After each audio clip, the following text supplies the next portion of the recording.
Chapter 684. David closed his eyes and sensed carefully before shaking his head. No, I can't sense any abnormal aura at all. But this should be the location of the Inksea oasis. I can separate a trace of the aura of Yen Mo Team's Shentugong, and there are a few strange auras around him. We still need Professor Chen to find the entrance. Chen Ong looked at the desert, and a hint of understanding flashed in his eyes. He smiled and said, I was prepared to sense the backup plan I set up in the Black Sutra of the Undead. I was prepared to lose a chess piece lying in ambush beside Imodin, but it seems that there is no need for that now. Edward reminded, but if you send the Black Sutra of the Undead back to Imodin, he will not be without suspicion.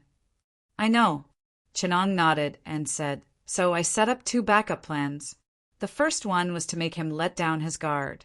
But now it seems that this backup plan, which is bound to be exposed, can be used in a more important place. David, the strange aura you sensed, is it an extremely distorted negative emotion that can amplify the hatred, fear, and malice in your heart? David's eyes flashed with a trace of horror when he heard this. He closed his eyes and adjusted his breathing for a long time before saying, There is indeed such a characteristic. I didn't pay attention at first, and almost fell for it. This aura is formed by extremely distorted emotions. With a little sensing, I can sense the madness and malice in it, which makes people upset and restless. I thought it was a natural reaction due to the aura, but I didn't expect that someone had done something to it and triggered the demons in my heart. That aura is like a black fog, but it can't be detected by the naked eye. It can only be detected by spiritual power. Everyone be careful. Chen Ong stretched out his hand and pulled out a wisp of strange black fog from the void. The corners of his mouth curled up slightly, and he said, The aura of the black fog should have been deliberately left behind by Imodin and the others. But there are still 3 wisps of very weak auras. That is very interesting. Chen Ong tapped lightly and sealed the black fog in a bit of magic power. He gave it to the others to get used to it in advance so that they could get some information from it. This was so that they wouldn't be caught off guard when they faced it. After sensing it for a while, Edward said in a deep voice, The black fog should be something similar to a mind infection, or rather, a part of mind infection's characteristics. It can absorb a person's negative emotions to strengthen itself. At the same time, it's the mind of an aberrant. It's similar to the Lord of the Rings aura I sensed in the Lord of the Rings world, but it's not as terrifying. David's expression was very ugly. He knew that his mental resistance was the weakest among the group. If David was careless and fell into the trap, he would have died a long time ago. He could not fight against this enemy. Luo Sheng took the black mist and examined it with his eyes closed. It's similar to the heavenly demonic qi, but as long as one's absolute martial meaning is sharp enough, one can use it to kill it. But the mental infection should only be part of its effect. Chun Ong said to the people beside him, Bring down the experimental subjects from the airship. Very soon, a Blood Clan member in black dragged down a fierce-looking man with a tyrannical and cowardly expression. Edward and the others knew what Chenong was going to do. They silently retreated a few meters, and Edward even got, Lisabeth to set up a simple barrier. Inside the spell formation, the man stared blankly at the people surrounding him and retreating, but his eyes were fixed on Chenong, pretending to be harmless. Everyone present was more cunning than he was, so how could they not see the hatred buried deep in his eyes? Chenong did not even spare him a glance. With a flick of his finger, the black mist attached to the man's body. Only then did everyone become interested in observing him. The hatred in the man's eyes was quickly exposed, and soon he could no longer hide the violence and hatred in his eyes. He stared at Chen Ong fiercely and let out a bloodthirsty roar. The skin and flesh on his back began to melt, and the bone spurs on his spine rapidly pierced through his skin and protruded. A black mist of rotting flesh and blood surrounded him, and in the mist the man rapidly changed into something that no longer looked human. His joints were thick and twisted, and the black mist on his body was highly corrosive. Even with the restriction of the spell formation, everyone could feel an astonishing malice pouncing toward them. Luo Sheng's eyes flashed with a hint of sword light, and he killed the malice that was pouncing toward him. The malice of the black mist bypassed Qin Ong directly, as if there was something in his position that even this extremely twisted malice was afraid of. But the others were not in a good situation.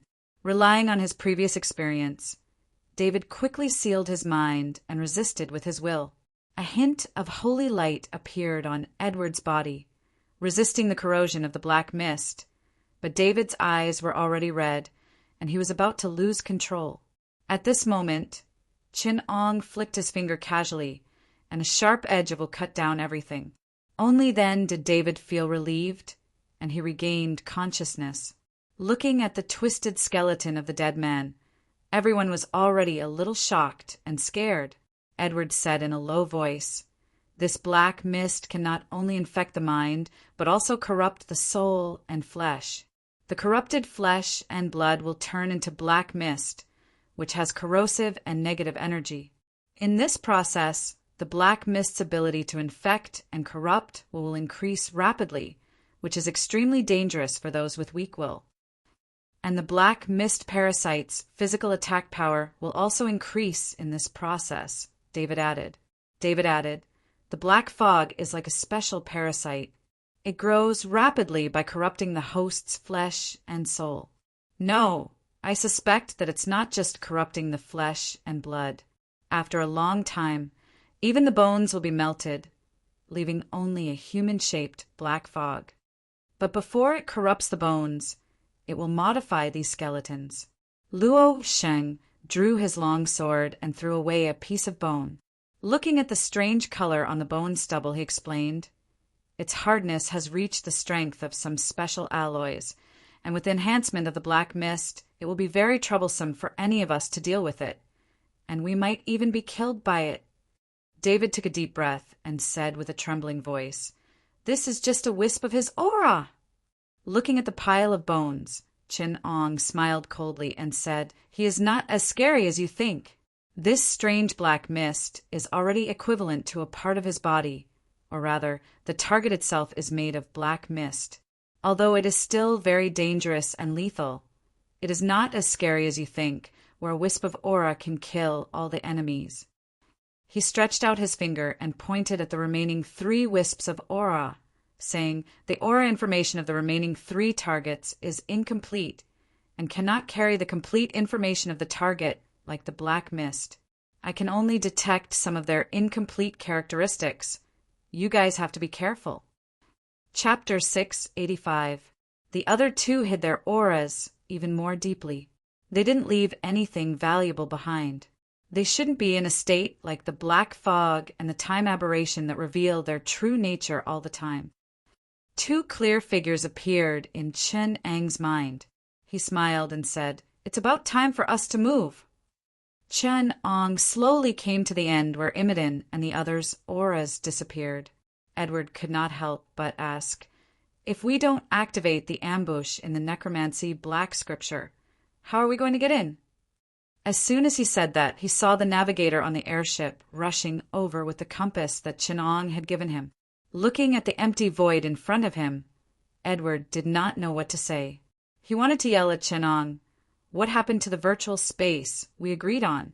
Where's the inherent barrier? Where's the kingdom of God on earth? Anubis put his blood, sweat, and tears into designing this thing, and you're just going to let someone use a broken compass to solve it?" However, he was afraid that after he said that, he would be slapped in the face again and be answered with, "You know nothing about feng shui." So his expression changed strangely, but he gave up on the chance to say anything and just watched silently from the side. Just as the navigator walked to Chineng's side, he looked at the compass and adjusted its position slightly. Then he shouted behind him, "It should be here." As soon as he said that, there was a slight tremor from the ground. Edward was shocked to see a tentacle bursting out of the ground beside Qin Ong. If not for Qin Eng's calm expression, Edward could not help but draw his sword and be on guard. The thickest part of the tentacle was about the thickness of a person's arms, and it did not look as disgusting as some indescribable thing. Instead, it had a hint of the elegance of biotechnology. The lines of the tentacle were simple and smooth, with only countless mysterious patterns that looked like circuit diagrams running through its body. The light blue patterns had a hint of electricity, giving it the feeling of a high-energy creature from the void. Its main part was a combination of half machine and half creature. While maintaining the flexibility of a living creature, it was also embedded with different mechanical and electronic structures. Edward looked at the tentacle and felt that it was both strange and familiar at the same time. He thought about it for a while and realized that although it had been modified beyond recognition, he could still see the traces of the octopus monsters when the Great Pyramid of Giza fought against the Grim Reaper's army. However, this time the octopus monsters seemed to have been modified. Only Chinong knew that the energy lines were the product of the octopus after it obtained the electromagnetic cells of the Den Den Mushi. In Chun Ang's technological accumulation, there was a large amount of technology that combined biotechnology and electronics. It was not a big deal for the octopus to suddenly jump into the electronic era. 8 tentacles burrowed out of the ground and surrounded the semicircular door formed by Chinong. At the end of the tentacles, a metal protrusion suddenly reflected a ray of electricity. The electric charges in the sky quickly gathered, and the electricity between the 8 tentacles increased, forming a magnetic field that enveloped the group. Gradually, a misty space appeared in front of them. Above the yellow sand, a strange oasis floated like a mirage. It was an oasis that should not have appeared. It appeared to be distorted by light and shadow. An oasis that looked like a tropical rainforest should not appear in the middle of a desert. Chun Ong took a step towards the mirage-like scene. His whole body seemed to have squeezed into a distorted illusion, and he suddenly became illusory. Edward and the others did not dare to delay. They squeezed into the oasis as well. Their bodies were weightless for a moment, but soon they stepped on solid ground. A fresh breath came from their mouths, with a refreshing smell of water vapor and the fragrance of plants. It instantly dispelled the boredom of the desert.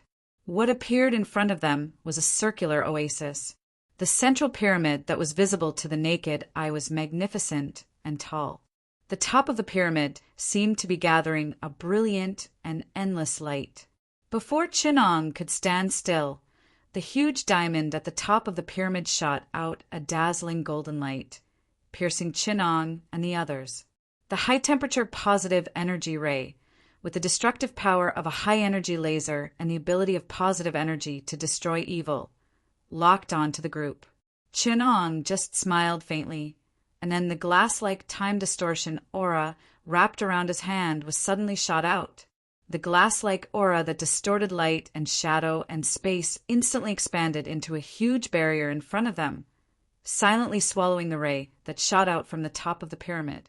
It seems that the owner of this place does not welcome us. Chunong smiled and turned to look at Edward and the others. If you want to move at the same time, follow me. If you want to explore on your own, you can leave here. This swamp rainforest should be hiding a lot of secrets. It should be enough for you to farm points. But be careful, Anubis is... Edward and the others looked at each other, their eyes clearly saying, "How stupid are we to act alone when Anubis is so obviously malicious?" They had made up their minds to hug Chinong, who dared to fight against Anubis. The reincarnators were silent. Their answer was to stick close to Chinong, their eyes like small animals that were worried about being left behind. Chinong waited for the troops behind him to be teleported in. Compared to previous operations, he brought much fewer people this time. There were only a dozen black-clothed vampires armed with modern firearms, contributed by the reincarnators to guard the surroundings. 5 tentacles, equipped with Gatling guns, were fully armed. Even the tentacles in charge of close combat had chainsaws installed on them. They set up a line of defense further away. Because of the anti-aircraft weapons at the top of the central pyramid, The plane that was originally scheduled could not fly. The group had to walk and follow the tracks left by Imodin and the others. This primitive swamp forest contained many dangers. The reincarnators knew that there were poisonous insects in the tropics and those bloodthirsty and violent dwarfs that could shoot arrows from their mouths. Of course, they did not have to worry about the harassment of these dwarfs. If they dared to come over, the Gatling guns and chainsaws of the vampires would teach them how to behave. But the process of advancing was still not smooth. There were no roads in this uninhabited, primitive forest. It was very difficult for a relatively large team to move forward quickly. Under their feet were tree roots, shrubs, vines, and even ferns. The group had to open a path and move forward while being careful to guard against unknown dangers. Chapter 686. Not long after, the road in the rainforest became more and more difficult to walk. The terrain changed from flat to steep and beautiful. The evergreen vines were like snakes hanging down from high places. The humidity in the jungle was extremely high, making everyone's body sticky. Breathing was also very difficult. There was sufficient rainfall and sunlight here. The plants and poisonous insects grew very wantonly. David slapped the leeches on his back and couldn't help but complain, "Why is it so difficult for us? It's fine if there are no roads here, but the poisonous mosquitoes and leeches are driving people crazy." In the original plot, how could O'Connor and Evelyn have so much trouble? I don't believe that the pampered Evelyn can walk through this rainforest. Edward sneered and said, "She is the reincarnation of the Pharaoh's guard and the princess. She has people protecting her. Unlike us, we are already a thorn in the side of Anubis." At this time, Chinong, who was walking at the front, suddenly said, "Interesting. It seems that Anubis really doesn't want to let us go. Everyone be careful. I'm afraid there is trouble ahead." David and the others looked ahead and could vaguely see a road in the jungle ahead.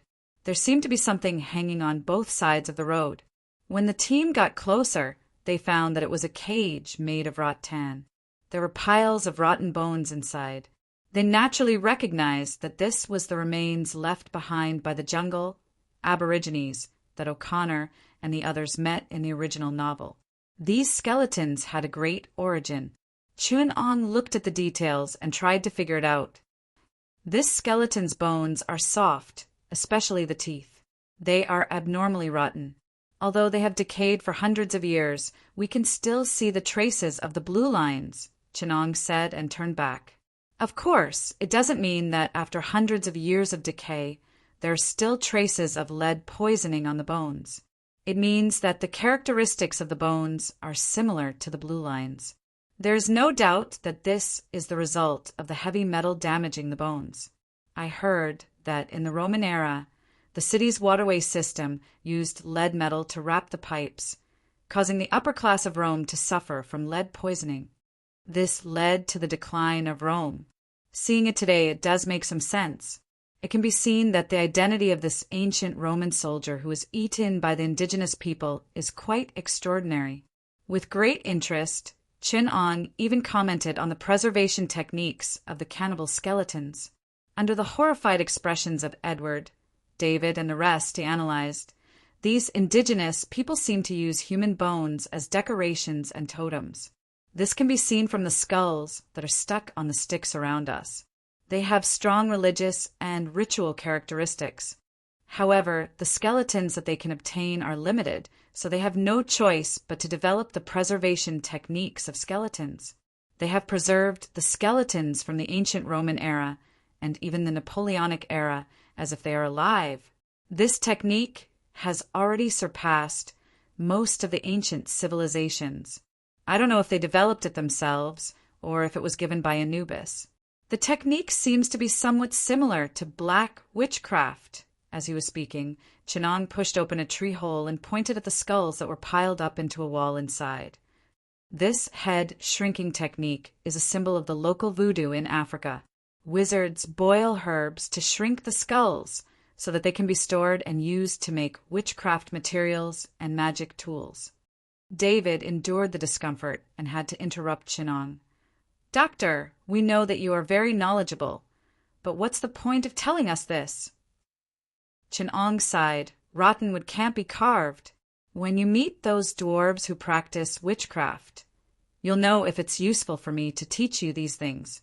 Since I have already mentioned the head shrinking technique, I am reminding you that among the enemies you will encounter, there are not only the cannibal indigenous warriors who can shoot poison arrows and are agile, but also the African voodoo witchcraft. The faces of Edward and the rest of them changed greatly. They glared at David, who interrupted them, not realizing that they were also impatient before. They said eagerly, "Professor Chin, there's no need to argue with such a rude person. We're more than willing to learn more." Chin-Ong clapped his hands and sighed. "No need. We are running out of time." He looked around at the quiet jungle and finally emphasized, "Oh, Connor is right. Those dwarfs are indeed not monsters summoned by Anubis. They are primitive indigenous tribes who believe in the blood sacrifice of Anubis. Anubis should be here to verify the ancient blood sacrifice faith with them. Those ferocious dwarf warriors who don't look like humans at all should be a technique of the voodoo cult to create voodoo warriors. The African Aborigines call them resurrected corpses. Of course, with the height of these dwarfs, they can only be called resurrected dolls. This kind of witchcraft is somewhat similar to the Chinese corpse refining technique, but it is different from the Chinese corpse refining technique, which uses yin to yang and carries on the mystery of immortality. The method of making the resurrected corpse is extremely cruel. It requires refining a living person into a living dead, using highly toxic and hallucinogenic witchcraft drugs, together with blood sacrifice, concoction, and other witchcraft methods to turn a living person into a living dead that has no sense of pain and is not afraid of death. Generally speaking, resurrected corpses are very powerful because the drug blocks the self-protection measures of the human body. The resurrected corpses are burning their life force, regardless of the limits of the muscles and bones. Therefore, they will not easily lose the ability to fight back even if they are seriously injured. However, this cannibal indigenous tribe has a special physique, and their witchcraft may also be mixed with the evil spells passed down by Anubis. They are even more difficult to deal with. At this time, everyone could already hear the rustling sound in their ears. Chin-Ong calmly looked at the positions of the self-concealing dwarves and finally said, "They have many witchcraft and strong poisons on their bodies. It is best to kill them from a distance, and they should wear positive energy protective equipment. Teaching them how to be human is only a matter of a hand. Everyone should pay attention to protect themselves first." Chin-Ang's words seemed to be nonsense, but in fact he pointed out all the secrets of the cannibal dwarves. Otherwise, with the lack of information, the samsara travelers would not be able to deal with them with the methods they used to deal with humans. The voodoo witchcraft wizards hidden outside the intelligence network were more likely to pose an unexpected threat to the samsara travelers. Now that the samsara travelers were on guard, their killing efficiency was at least several times higher than before. At some point, several octopus vampires had quietly disappeared into the jungle. They were better at hiding than the dwarves. A sharp light flashed in Edward's eyes, and the crossed sword in his hand slashed downward. The cross slash, which had been accumulating power for a long time, neatly cut off the heads of 3 dwarves. At Chin-Ang's gesture, the vampire warriors also held their guns and counterattacked.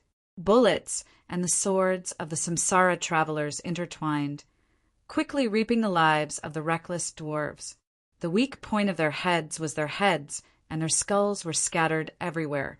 Under the slaughter of the samsara travelers, they were almost powerless. The whole scene looked like a group of perverts slaughtering children.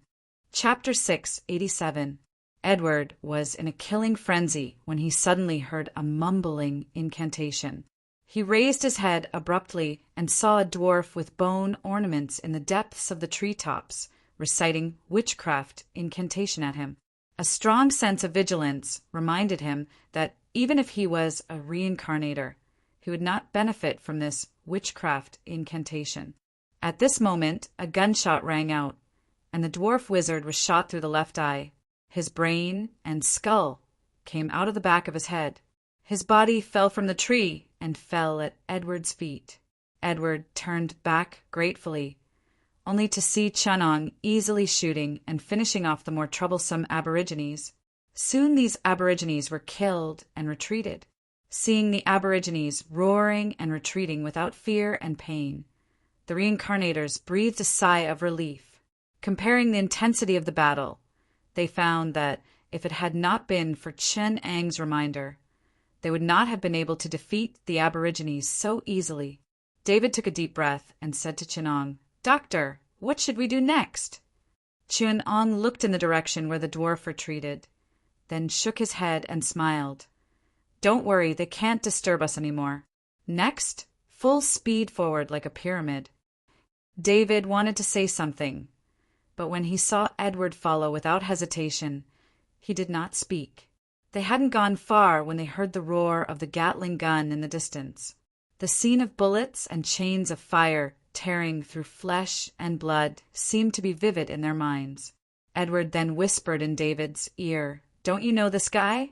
He said that no one will disturb us, but he definitely does not mean, I don't think they will disturb us again. But they are all dead. Didn't you notice that since those dwarves came out, those big octopuses with the Gatling gun have disappeared?" David's face changed, and he looked in the direction of the gunshot in horror. As they walked forward, they vaguely found some traces of Imodin and the others. "It's here," Edward said slowly. A small camp appeared in front of them. Imodin and the others should have rested here for a while. There were footprints and traces of trampled plants on the ground. Zhang Ziqiang gently rubbed the dried mud and said quietly, "At least 6 hours." David's expression immediately changed. "So they were already here when we came in." "We arrived at the Amesy Oasis only half an hour later than them. How could they finish the journey that took us 6 hours in half an hour? Even without Anubis's interference, it's still impossible," David said with an ugly expression. Zhang Ziqiang said in a low voice, "This way we won't be able to intercept them before they start the challenge.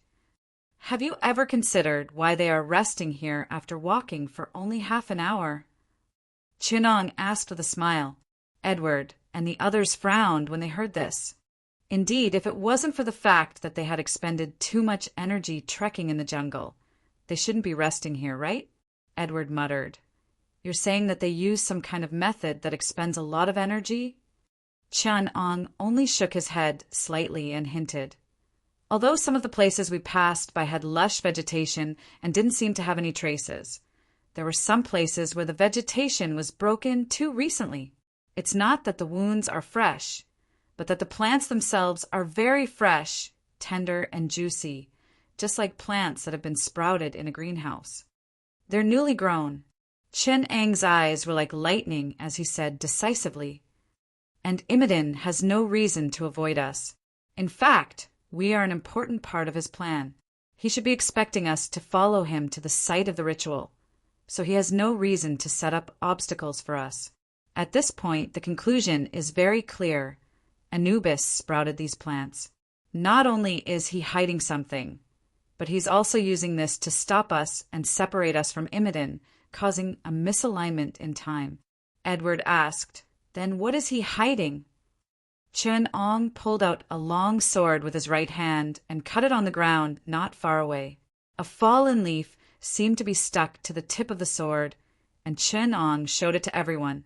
The fallen leaf on the tip of the sword was an evergreen broadleaf, a common tree species in the rainforest. The difference was that only a small piece of the leaf remained near the leaf stalk, and the neat cut showed that this was not a natural loss. Luo Sheng took the leaf and said, "This is not caused by a weapon. The cut is also smooth when you look at the microscopic level. Such a precise cut, if not made by a modern machine tool, must be caused by space." After careful observation, Edward also nodded and said, "I agree.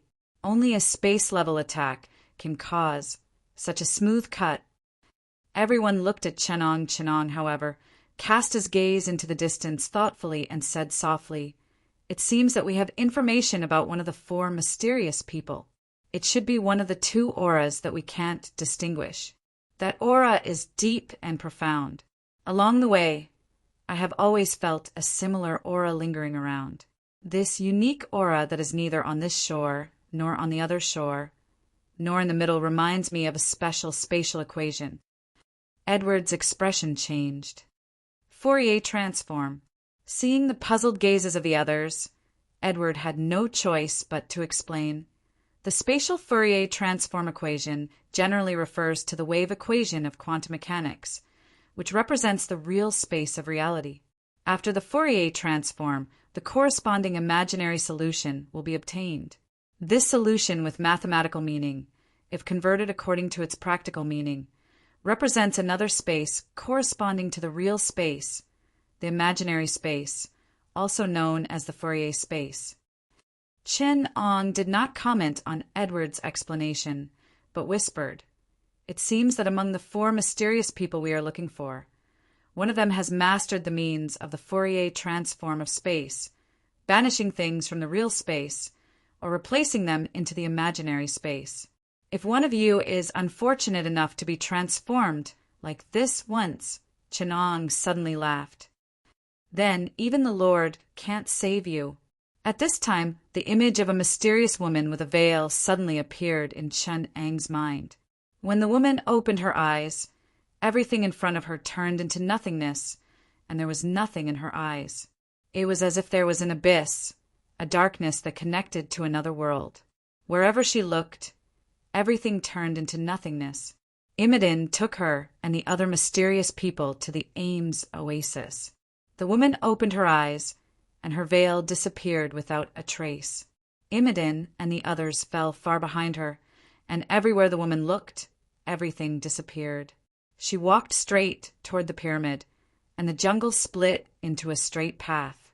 Chapter 688. After knowing the truth, Edward and the others looked very upset. It was obvious that Anubis was already very afraid of them. He would rather use his divine power to grow the plants in the Amesy oasis than let them meet up with Imodin and the others. Based on the current progress, when Imodin and the others reached the pyramid and unsealed the Scorpion Emperor, they would still be far from the pyramid. If Imodin unseals the Scorpion Emperor, then the Death Guards will have a reason to appear. Do you think they will act according to the original plan and appear in the desert outside the Amethy Oasis to fight to the death with the Pharaoh's Imperial Guards, or will they appear in front of us and kill me, a heretic who has humiliated Anubis multiple times? Chin Ong asked with interest. Edward was already on the verge of tears. He said in a trembling voice, "Doctor, can you stop talking? This is making us very desperate." David suddenly said, "Doctor, can you teleport the airship here too? That way we can go directly to the pyramid, just like the protagonists did in the original work." Chen Ong shook his head and said, "O'Connor is Anubis's own cheat, and we are now Anubis's mortal enemy. The Amesy Oasis is within its divine realm. Even with his interference, we can still sneak in because of our powerful technology. Bring the airship here. If he dares to transport it, I can use the space-based weather weapon to lock onto the coordinates of the Amesy Oasis and blow it up. Then we'll just wait for death here?" David questioned. "Why don't we teleport out for now and wait for Imodin and Anubis to decide who's better? Then we'll fight our way out." Chin Ong did not pay attention to this idiot at all. Instead, he said to Edward and the others, "Now that the equipment here is simple, I may need some external help to open the spatial door, so what happens next may seem dangerous. Please rest assured that with my control, there will be no scenes that we do not want to see." David and the others were a little puzzled, but Zhang Ziqiang, who knew Chenong better, had already looked at the remnant leaf in his hand in horror. Then he raised his eyes and looked into the distance. A few hours later, Imodin was only one step away from the pyramid. In the cover of the jungle, an unusually tall golden pyramid was revealed, and the trees here were gradually thinning. Next to Imodin, a beautiful Egyptian woman looked in the direction of the pyramid. Her eyes were like deep holes, and wherever she looked, everything quietly disappeared, opening up an empty path in front of Imodin and the others. Shin Tu-gong said carefully, "Master, do we go in now?" Imodin looked back in the direction behind them.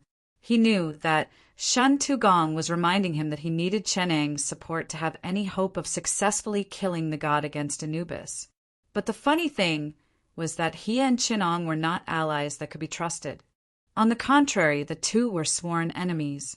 Of course, this might be what Imodin thought. Chenong might just treat him as a chess piece. What was even funnier was that compared to his current allies, Imodin trusted Chenong more. This was not trust based on mutual understanding, but from the unforgettable memory that Chenong had left in front of Imodin that day. Imodin could not forget Chenong's eyes at that time. They were so indifferent, and in his eyes, Imodin could not find a trace of humanity. He was more like a god than any god Imodin had ever seen. Chenong was like this. He had indifferently killed the love of his life and destroyed everything he once had. Imodin suddenly laughed wildly and said, "Didn't he mold me into what he wanted just for today?" He molded everything he wanted according to his heart's desire, turning the world into what he expected. I can see that I am a relatively important existence in his plan. This is the fate he designed for me. I will bear everything, destroy everything old in Egypt, and pierce the spear of judgment into Anubis's chest. I will step on the flames of revenge and be reborn from the abyss. I will bring dusk to the gods and let the throne collapse in the flames of doomsday. Imhotep laughed nervously and said softly, "Then let's do it." His expression became indifferent as he walked towards the pyramid. Shin Tu-gong held back his impulse and silently followed Imhotep's footsteps. When they passed by one of the streams, Imhotep sneered and looked into the river. Shin Tu-gong immediately felt that something was wrong. He fiercely stabbed his sword towards a vague spot in the river. The 12th layer of Kunlun Earth Chi was like a cloud, pushing the heavy gravity of the earth and tearing that small stream apart. At this time, under the impact of the water, the group finally saw the appearance of the monsters in the river. They were 5 invisible monsters. They looked like giant octopuses. Shin Tu-gong immediately recognized that they were the biological weapons of the 9 States team during the battle at the Great Pyramid of Giza. Their tentacles had been modified and embedded with mechanical parts. The moment they appeared, the Gatling gun started firing at Imodin and the others. The chain of fire formed by the storm of bullets destroyed everything in its path. There were not many things that were faster than bullets. However, there happened to be one thing beside Imodin, eyes that were faster than bullets. When the mysterious woman, Menes, turned her eyes to the octopus monsters, the chain of fire that bloomed in the flames from the muzzles disappeared from the world just like that. Then the Gatling guns themselves, then the tentacles, and finally the vampire octopus itself. Everything that followed his gaze disappeared silently like an illusion.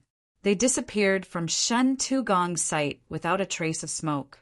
Looking at all this, Shin Tu-gong felt his hair stand on end. In the face of such an unreasonable ability, no matter how powerful they could not withstand a single blow. How could he not see that the team formed by the 5 octopus monsters could almost perish together with the Yama team? However, in the face of such a real monster, they could not even delay Imodin for a second. In order to cover up his loss of composure, Shin Tu-gong pretended to go forward to check. He took a quick glance and said, "They should have waded through the water. Only this kind of monster can swim upstream at such a fast speed and catch up to us." Imodin did not pay attention to this. Other than Chenong, the other enemies did not deserve his attention. 200 to 300 meters away, under the illumination of the sun, a row of golden sculptures of ferocious beasts could be seen clearly. The carvings on them were the symbols of Anubis, jackals. Behind this row of sculptures was a towering pyramid. Facing Imhotep, a gap revealed the appearance of a temple within the pyramid. Chapter 689. After entering the pyramid, Imodin had no doubts that the flames in the temple at the bottom level were already burning, illuminating the temple in a dazzling golden light. At the bottom of the long stairs was a picture of a scorpion with wings, and on both sides were the squatting pictures of Anubis's jackal head. Right in front of Imodin, there were some golden sacrificial tools, and on top of the god's throne was the symbol of a scorpion cast in gold. Imodin sneered as he looked at the things left behind by the demon Scorpion Emperor. He coldly said, "No wonder that idiot was refined into a demon by Anubis." He compared himself to the gods, but he forgot that he was just a useless chess piece, a failure. If not for Anubis's pity, he wouldn't even have the chance to show his brutality. He would have died in the hands of those barbarians who invaded Egypt. Menes had already closed her eyes, but she seemed to be able to see everything in front of her. She had a complicated feeling towards Anubis. There was fear, there was hatred, anger, and a hint of undetectable reverence. Unlike the other three abominations, Menes had an appearance that was very similar to a normal person. As long as she did not open her eyes, she was no different from the Son of God. She did not have the experience of Cassicamwe and Sekhimib, nor was she filled with anger like them. She did not have an unforgettable hatred towards the gods. She did not even have the faceless woman, Sekhimib, who had suffered and been tortured. Her hatred towards the gods was far less than the others. Therefore, she still had a hint of reverence. As for the shadow of the universe, Cassicamwe and the mist of original sin, Sekhimib, he was born like a monster.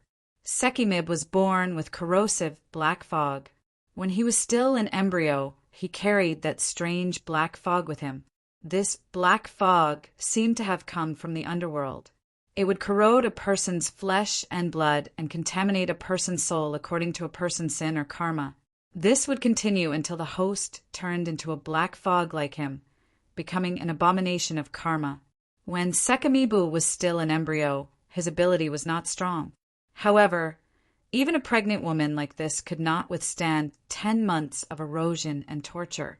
When she discovered that she had been tortured by nightmares and her body was rotting, she realized that the fetus in her womb was a veritable unfilial child of God.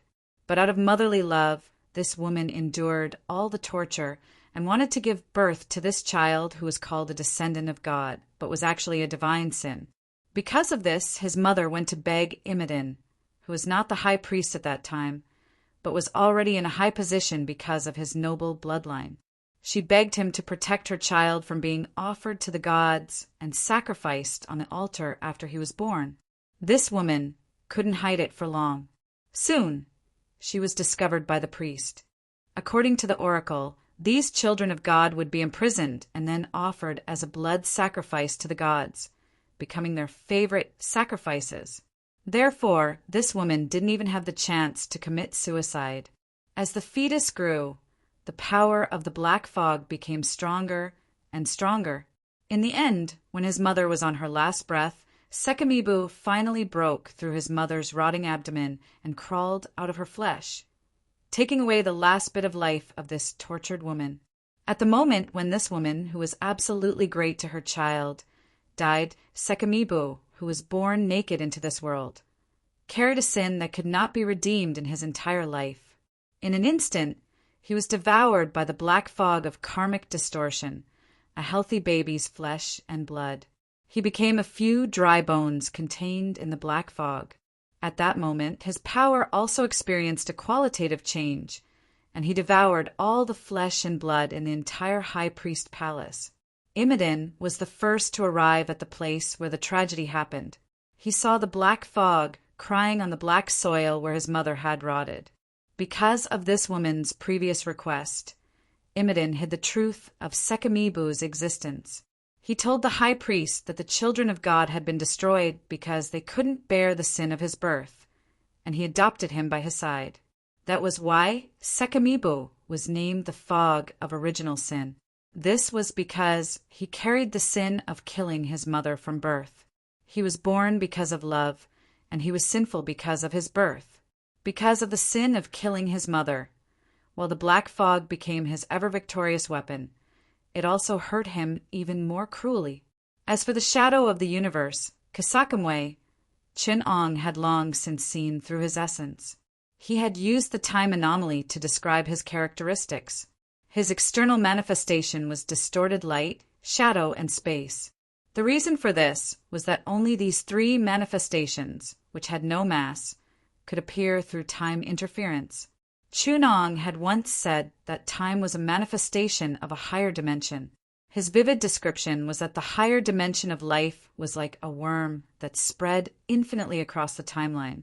While such an existence peaked at time, it would constantly suffer the backlash of time, which was nothing more than a feather to those higher dimensional beings. But to Sekamibu, such a backlash was unbearable. Unlike normal life, Sekamibu, who was born due to a miracle that could not be replicated, did not have a present. Humans were creatures with a past, present, and future, and every human was a present existence at a certain point in time. But Sekamibu was an existence that contained all past, present, and future at any given point in time. Due to this state of existence that was even more at odds with the essence of the world, the moment Casakamwill's servant was born, his physical body was obliterated by the backlash of time. Any physical existence was completely obliterated, and only an essence that transcended this backlash could survive this obliteration. And Casakamwill just happened to possess an essence that transcended time, divinity. Divinity distorted light, shadow, and space, and it was the essence of this temporal anomaly that allowed Sekamibu to survive. It also allowed him to become a strange state that was between a higher dimensional being and a human. Therefore, the space around him would appear in a state of time fog, which was a conflict between his essence of existence and time. It was an error created within the range of his interference. That was why he was able to reveal the existence of Shintagong when he was 6 years old. This was because, under his interference, Shintagong's existence had a temporary error, and the scar left by the faceless woman in his past had changed Shintagong's present. Within the range of Sekamibu's interference, he possessed a sense that transcended his own dimension. This sense was based on time, which meant that he could sense an existence's past and future, and could even interfere with the existence's past and future. In the 1920 temple, he had seen the temple from 250 years ago and left a scar on the statue. Then the 1920 temple statue would have a scar from 250 years ago. Chapter 690. These chilling abilities were the embodiment of the transcendental essence of the gods inherited by the abominations. Compared to the gods who were limited by the rules, the gods' abilities were even more illegal and terrifying. That was why the gods desired their divinity, but were also afraid of the power of these abominations of God. The gods had a much larger essence compared to them, but because of this, they were also greatly restricted. They could not necessarily form their own essence of the rules. Heaven and earth were united, but heroes were not free. The gods had everything: power, immortality, strength, nobility, and immortality, but freedom was not included. Imodin now knew this very well. He looked at the floor in front of him, which was inlaid with the Scorpio pattern, and the two squatting statues of Anubis beside him. He could clearly see the endless surging divine power behind the two statues and the Scorpio pattern. He could read the meaning of the divine power. Divine power was the eyes of God. All right, in some technological systems of the universe, the research on the gods had led scientists to believe that the essence of the gods was the source of abnormal information disturbances. Therefore, the manifestation of the gods' power and divine authority was concentrated on the concept and the true name. And in this theory, divine power was the information disturbances emitted by the gods themselves. Imodin did not understand these theories that only Chin-Ong would study, but he knew that divine power could be interpreted as the words of God.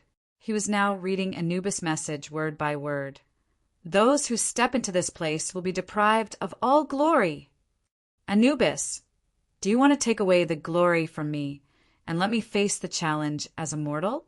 Imodin sighed. Unfortunately, I am no longer such a small existence that is tainted by your glory. I am fire, the source of light.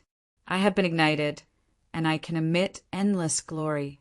This glory is not something you can take away, because it is something that belongs to me."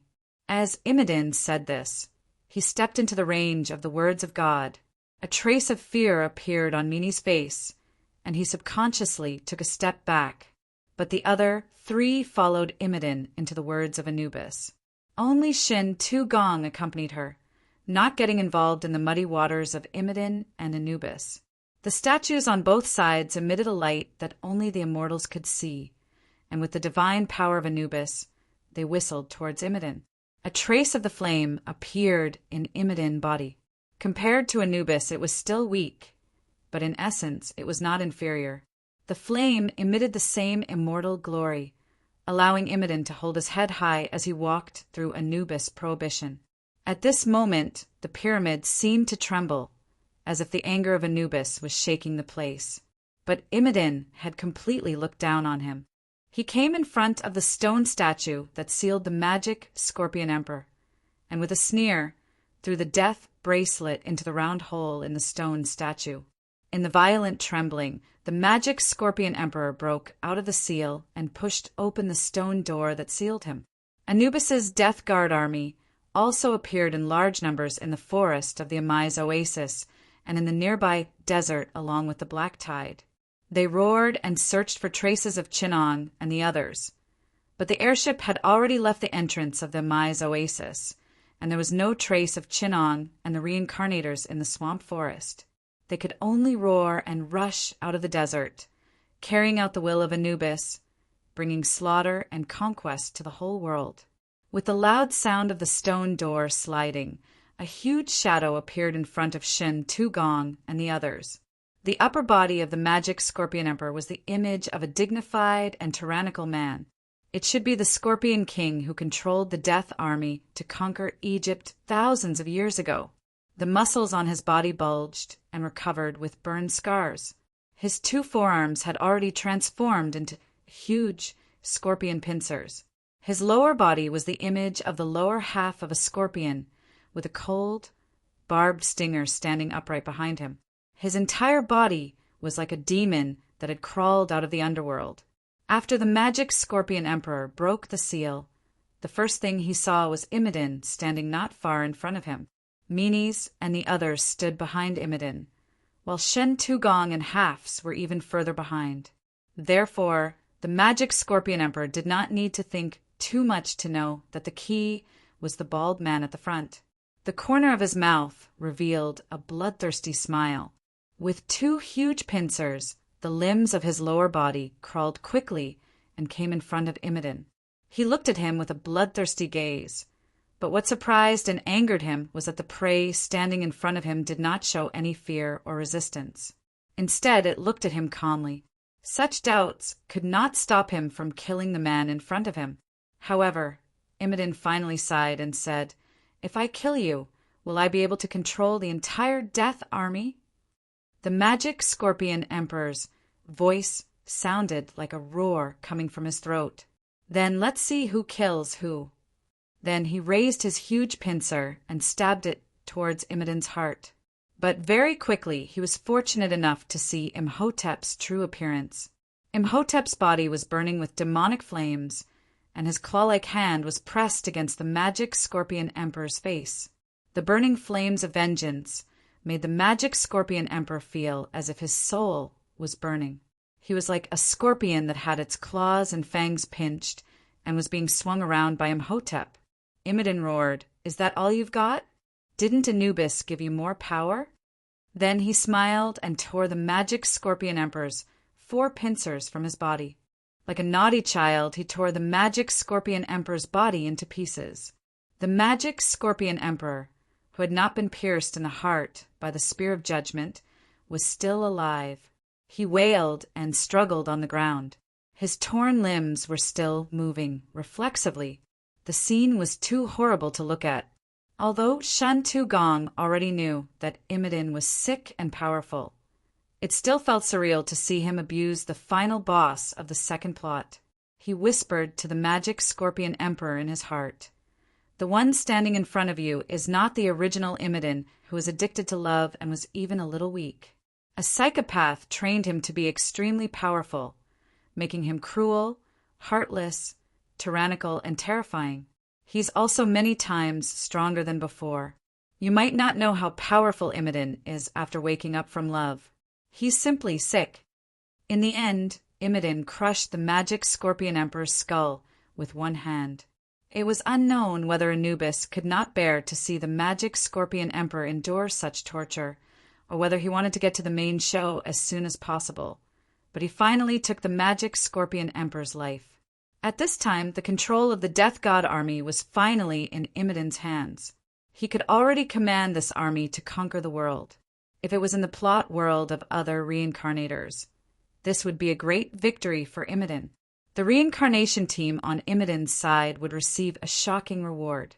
Then, when the plot to fight against Imodin's Death God army started, more reincarnators would be sent in. However, in this world where Chen-Ong had descended, this was just a casual move by Imodin.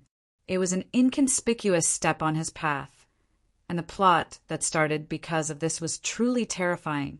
As Shen Tu-Gong checked the arrival of the King God, he watched as Imodin abandoned the control of the Death God army like it was trash. He said to Anubis, "At this point, you still want to use such useless things to tie up my energy? What are you still praying for? Are you still fantasizing about me? Then I'll completely destroy this fantasy now. Remember, Anubis, this is just the beginning, far from the end." As Imodin walked along the passage he had come in, the Aimsey oasis had already begun to collapse. A huge vortex appeared behind Imodin, and countless plants and the space of the Aimsey oasis collapsed towards this vortex. The entire space went from being a physical space to collapsing into a bottomless, abyss-like world. In the huge crack that had opened up, fiery red magma released heat. However, the countless arms and struggling figures on both sides of the crack reminded everyone that this was not a crack that led to Earth, but another world. The world where the tortured souls were Anubis's divine kingdom, the space known as the underworld. Imodin came to the edge of the crack and looked at the purgatory-like scene inside, revealing a sincere smile. It was as if this was what he had been searching for, and the Aimsey oasis was just its entrance. As he approached, the struggling figures with their arms outstretched looked as if they had seen something terrifying. They panicked and wanted to escape from Imodin's direction, but their lower bodies had already merged with this world, so they could only wail in vain. Chapter 691. Duan Wenhua jumped up from the marble floor the moment he woke up. He calmly glanced around and confirmed that he was in an unfamiliar hall with the corner of his eyes. There were also a few people of different ages and genders fainted beside him. Kidnapping. Duan Wenhua ruled out this possibility immediately, because he was sure that he was underground. Judging from the structure of the building hall, it was a nuclear engineering level facility. It was too extravagant to use an underground building of this level to accommodate a worthless commoner like him. Moreover, since it was a kidnapping, they would not allow him to wake up without any precautionary measures. At this moment, he heard a female voice behind him. "Not bad. You're the most cultured among this batch of newcomers." Duan Wenhua turned around and saw a woman with a hot figure playing with an exaggerated and crude handgun. It looked simple and crude, a strong contrast to the woman's exquisite gentleness. He greeted him at the same time. According to the tradition of the reincarnators, I must say this first. The woman smiled and said, "Although at this point, physical fitness is no longer of any use in God's space. In this realistic capitalist society, everyone only cares about points, points, and points. With points, even a pig can become stronger. Ever since Dr. Chen-Ang's genius controlled and developed the plot world in the form of a real-world organization and revealed part of the operating nature of God's realm, money worship and the torrent of capital have reshaped this distorted society. We traded with the Lord God and connected the market to the Lord God. The explosion of technology and the advancement of management technology have caused the rules of this realm to change dramatically. The woman smiled. Of course, for a newbie like you who has just joined the realm, these things are still unfamiliar. Let me ask you now, do you know the origin of the first sentence I said? Duan Wenhua let his brain take a moment to completely wake up from the dizziness. At the same time, he quickly processed the large amount of information the woman said. After a while, when the people next to him woke up one after another, he said, "Isn't it infinite horror? Who hasn't seen it?" Very good. This saved me a lot of trouble. The woman praised. My name is Winston, and I'm your guide. First, empty your mind and focus on thinking about God. He has already put most of the content into your mind. For those who don't understand the situation, ask someone who knows where this is to explain it to them. Duan Wenhua had already accepted the unfamiliar information that was inserted into his brain, but soon more information surged in. Survival and competition. This game has a long history. There were countless worlds that cycled through the river of time, operating according to a predetermined fate. We, the samsara travelers, were the players of this game. The game system, the playthings in the hands of a great being known as the main god. We relied on breaking this predetermined cycle of fate to gradually become powerful and complete. But everything came to an end in the last era. The omnipotent main god, as well as the wheel of the endless world that made up this game, were finally broken. In this complex and huge system, a virus was born. The core god's throne was shattered, and the entire system was on the verge of collapse because of the terrible existence known as the Republic and because of the virus known as civilization. The main god collapsed, and the wheel of the world fell from the sky. The plot worlds that repeated the predetermined fate of the plot ushered in liberation and revolution. The existence known as plot quests and NPCs opened the world bridge, spreading free will across the 3,000 worlds. The seeds of revolution were thus born, and the will of freedom sprouted. With the help of civilization and war, the internal systems and knowledge of countless plot worlds were nurtured. In the war against the main god and the samsara travelers, the civilizations of countless plot worlds united, establishing a resistance organization known as the Sea of Civilizations, and began the long and tragic war between the new era and the main god space. The failure of the main god also contributed to the self-liberation of the samsara travelers. In the last era, the leadership force headed by Dr. Chinong led the samsara travelers to save all the samsara travelers from the status of the main god's puppets and toys. They broke some of the internal rules of the main god and finally achieved the establishment of new rules. The samsara travelers and the main god signed a new contract. Appendix, the Covenant of Man and God. Samsara Travelers Basic Edition. This is the new era. God's calendar. Year 15 of the new era. Do you understand now? Winston said impatiently. She glanced at her watch and suddenly smiled. The guide's salary of 500 points has been received. Please give my explanation a rating on the personal terminal on your right hand. If it's not a 5-star rating, you're done for. Listen to me, it's not a good start to offend a veteran in the first mission. Hearing such a blatant threat from Winston, all the rookies trembled and clicked a very satisfied rating on the personal terminal on their right hand. Only Duan Wenhua stared at his watch in a daze. When Winston's impatience showed, a young female college student next to him whispered, "Hurry up!" The guide seems to be a little impatient.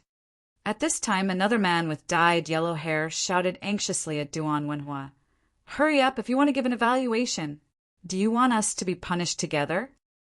After saying that, he even smiled at Winston. This street gangster's ability to read people's expressions was not bad. He did not follow the script at all. Instead, his knees were as soft as noodles. Duan Wenhua was surprised. "You believed her just because she said that." "I was just looking at the attached Human God Treaty Basic Edition. Chapter 6 clearly states that all guides are not allowed to participate in rookie missions. not allowed to have financial contact with rookies before the completion of the first mission, not allowed to kill, harm, or deliberately deceive rookies. The guide has to explain the key issues in the guide mission remarks, including the legal system and rules of the samsara dimension, the situation of the major companies, and the preliminary understanding of the current rookie mission world. After the guide guides the rookies to complete the preliminary understanding and contact with the Lord God, they will receive 500 basic points. Depending on the evaluation of the rookies, they will receive a maximum of 1,000 and a minimum of 100 reward points. Duan Wenhua looked up and said, "In other words, Miss Guide, your work has not been completed. According to the rookie protection, I have the right to file a lawsuit with the Lord God Reincarnated Service Company. This way you may only receive the lowest reward points. So I think it's best that you tell us what we should know." Hearing this, Winston held his forehead and said, "Damn it! Who told me that rookies are easy to deceive? You're going to waste my whole morning again. Time is points. The previous rookies were clearly scared off. Why is it that when it's my turn, there's a troublesome kid like you? Fine. Seeing that 1,000 points is my basic salary for half a month." Winston took out a tablet computer from his personal space, pulled up a full tee of documents, and handed them to Duan Wenhua. "This is most of the basic information about the Lord God since the new era. Give me a good review after you read it, or I'll remember you, kid." Duan Wenhua took a look. The dense list of contents was dazzling. He directly clicked on the relevant information that he was most concerned about. Human God Treaty, 9-star Demigod Edition. Human God Treaty, 10-star True God Edition. Lord God Enterprise Management System. Lord God Reincarnated Service Company. Lord God Reincarnated Service Company. Lord God Reincarnated Labor Contract. Lord God Reincarnated Labor Protection Law. Lord God Reincarnated Public Security Management Regulations. Lord God Reincarnator World Public Security Management Regulations. Chapter 692. As Imodin jumped in, the crack leading to the underworld opened up again like an eye. The distance that one person could cross had expanded by several times. The huge crack was like an open eye, staring at the people at the edge.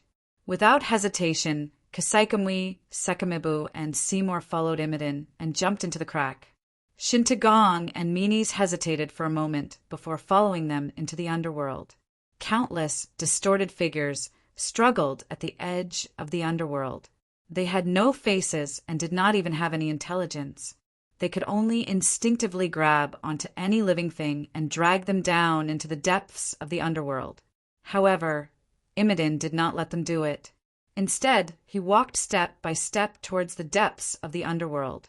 He knew that these distorted figures were the shadows of the souls that had entered the underworld to be judged. They were endless, born and extinguished as they came. Sekamibu, the shadow of cardinal sins, caught up from behind. He took off his black robe, revealing a body that looked like a bound black fog. Countless wisps of black fog that seemed to have life and were bound to a humanoid body. From time to time, a black fog that looked like a head would try to break free from his bindings. The skull-like head would open its mouth and roar soundlessly, struggling in extreme pain. Sekamibu knelt on the ground of the underworld. Imodin placed his hand on the top of Sekamibu's head. After a moment of silence, he said, "Sekamibu, do you see that? The shadows of those souls. After a soul is judged by Osiris here, if he is lighter than a feather, he will enter Iru, the paradise ruled by Osiris. At the same time, he will leave a shadow here that represents his sins, because Iru is a sinless kingdom. If he is heavier than a feather, his heart will fall into the mouth of the crocodile-headed and lion-bodied monster Amat. But Osiris has gone far away, and Anubis has replaced him to rule this kingdom of the dead. The underworld still exists, but the souls of mortals are completely free. No mortal soul will ever come here again. The era of the gods has entered its twilight, and only a pile of decaying corpses are left, still struggling. Let them be free from their bindings and pain." After a moment of silence, Imodin said to Sekiai Mibu. He turned around and looked at the countless wriggling shadows. Then he resolutely turned his head and moved forward. Hearing Imodin's order, C. Campbell stayed where he was. He raised his head and released the black mist that he had been suppressing. Thick mist seeped out of his facial features, and a skull of black mist escaped from his body. Wisps of black mist landed on the distorted soul shadows and instantly corroded them. Imodin arrived in front of a huge hall in the underworld. He followed the souls of the great old ones into the long corridor of Anubis's Hall of Judgment and came to a huge statue of a jackal's head. This statue of Anubis held the Book of the Dead in one hand and stretched out the other. A balance made of gold was placed on his outstretched hand. Using that hand as a fulcrum, there was a tray with a white feather on it, and the other tray was empty. A voice that seemed to overlap with the voices of countless people resounded in the hall. Imodin, my high priest, are you here to offer your soul and flesh to me? The eyes of the statue slowly opened. At this moment, the last god of death, Anubis, who represented death and judgment, had finally awakened and appeared in front of Imodin. He was no longer a vague will that Chin Ong had pierced through with the spear of judgment. Instead, he had descended in a brand new and complete form in front of Imodin, completing this fateful duel. Unlike the gods of other worlds, Anubis did not have a divine body like a mortal. He was like a vast and magnificent will that hovered above the hall. The balance of death that symbolized fairness was him, and the monster with the head of a crocodile and the body of a lion was also a part of him. The essence of a god was beyond the limits of a mortal's imagination. The part of him that appeared in front of Imodin that could be understood by the world would always be a part of a huge iceberg that was exposed to the surface of the water. Imodin found that he still could not fully understand the power of the gods. If he could not understand, he could not hurt them. If he could only destroy the superficial existence that he could understand, then he might be able to win for a while in this fateful duel, but in the end he would lose completely. But Imodin still replied with a smile, "No, Anubis, I am here to send you into the dusk. The gods will enter the dusk, but they are immortal after all. Their glory will never be extinguished. Dusk is not death, my high priest. We are only in a temporary slumber." Anubis said slowly, "Imodin, your wisdom is as deep as the sea among mortals, but to a god, you are still too young and immature. The soul of a mortal makes it impossible for you to understand the way the ancients think." Imodin sighed and said, "Perhaps. Once upon a time, I deeply understood the difference between mortals and gods. This made me disheartened, and love blinded my eyes, making me weak and slow. I knew that the gods had decided my fate, and that everything about me was under your control. But I was powerless to resist because I was foolish and fearful. Just like when I saw a tattoo that represented the pharaoh's guard on the arm of a mortal and not an Egyptian, an ignorant woman who possessed the soul of the pharaoh's daughter, Nina, I knew that I could not escape from the gods' control, because I was weak and ignorant and I had many mortal weaknesses, the most dangerous of which was love. Mortals do not deserve love. Anubis, our souls are beyond our control. Our fates are at the mercy of others. Before we lose our freedom, the greatest part of our souls, the part that transcends the gods, love, will only become our shackles, binding us and forcing us to sink into oblivion." Imhotep silently closed his eyes, letting the last of his tears slide down his cheeks. At that moment, love became the shackles of fate, causing me to slide step by step in the direction that you set, until it was cut off by someone. Mortals, could it be that only by destroying the thing that you cherish the most can you see the shackles behind it? Imodin said coldly, "So, I was killed with the shackles, but a new will was born on the remains of my body. I came before you, Anubis, not to take revenge on you, because the gods do not deserve revenge for me, but to completely obtain freedom, to master the power of revenge. Pitiful mortals, although you possess the immortal radiance, your soul is still just an ordinary object that has been tainted by this radiance. Mortals are powerless to resist the gods. Anubis sighed, and suddenly a beating heart appeared on the scale in his hand. Imidin smiled as he looked at the organ that came from his body, falling on the scale that represented the judgment of death. Imidin, the gap between life and death was the hardest to cross. As long as it was a dead existence, in front of Anubis, there was no power to resist, because the essence of the existence of the god of death was to judge and settle the dead souls. As long as you have no way to break through the barrier between life and death, you are still a dead existence, and on the scale of the god of death, there will always be a heart for you.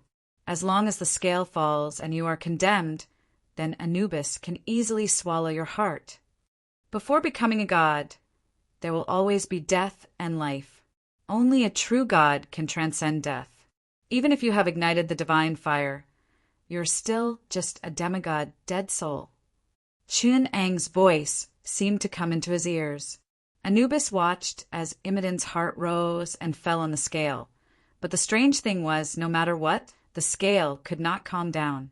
It was clearly close to tilting and stabilizing, with a feather on one end, but soon the balance was broken. Anubis looked deeply at the scale in his hand, and suddenly said angrily, "Mortal, you dare to deceive death!" He grabbed towards the heart on the scale, but this rash action instantly broke the balance of the scale. Imidin's heart beat fiercely and silently disappeared from the scale, returning to Imidin's chest. Imidin felt the dark scripture of the dead in his arms brighten, and a line of words appeared on the title page. The power of the dark scripture of the dead transcended time. Let a layer of fog, covering the image of Imidin, be gnawed on by the scarabs in the stone coffin. When the god of death, Anubis, turned back time and opened the stone coffin, there was no corpse of Imidin at all, only a cloud of fog that he could not see clearly, and everything was hidden behind the fog. Even the god of death could not understand this kind of existence, nor could he see through the layer of fog to determine the state of Imidin. He could not determine Imidin's death, so he was in the state of Imidin. In the judgment of the essence of the gods, he could be a dead soul, or he could be alive. This contradictory superposition caused Imidin to break away from the essence of a dead soul, becoming a quantum superposition, a state of being dead and alive at the same time. Divine power could not observe Imidin's death, so the god of death could not judge him. Chapter 693. The enraged Anubis stared at the black scripture of the dead in front of Imidin's chest. He sensed that this divine weapon that he had bestowed upon Imidin was shrouded in a trace of power that was not very strong, but was very mysterious. It was this power that protected Imidin, allowing him to temporarily escape from his identity as a dead spirit that was greatly restrained by him. This power made Anubis feel a trace of fear.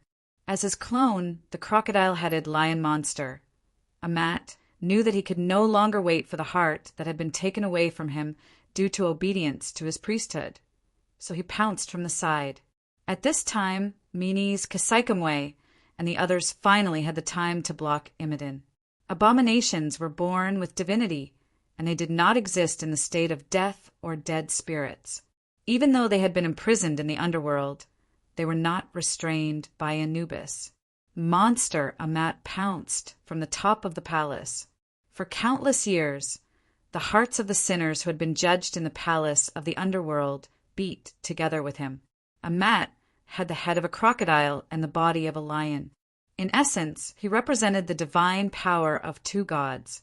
One was the crocodile totem of Seth, the Lord of Power, and the other was the incarnation of Ra, the god of sunset Adam.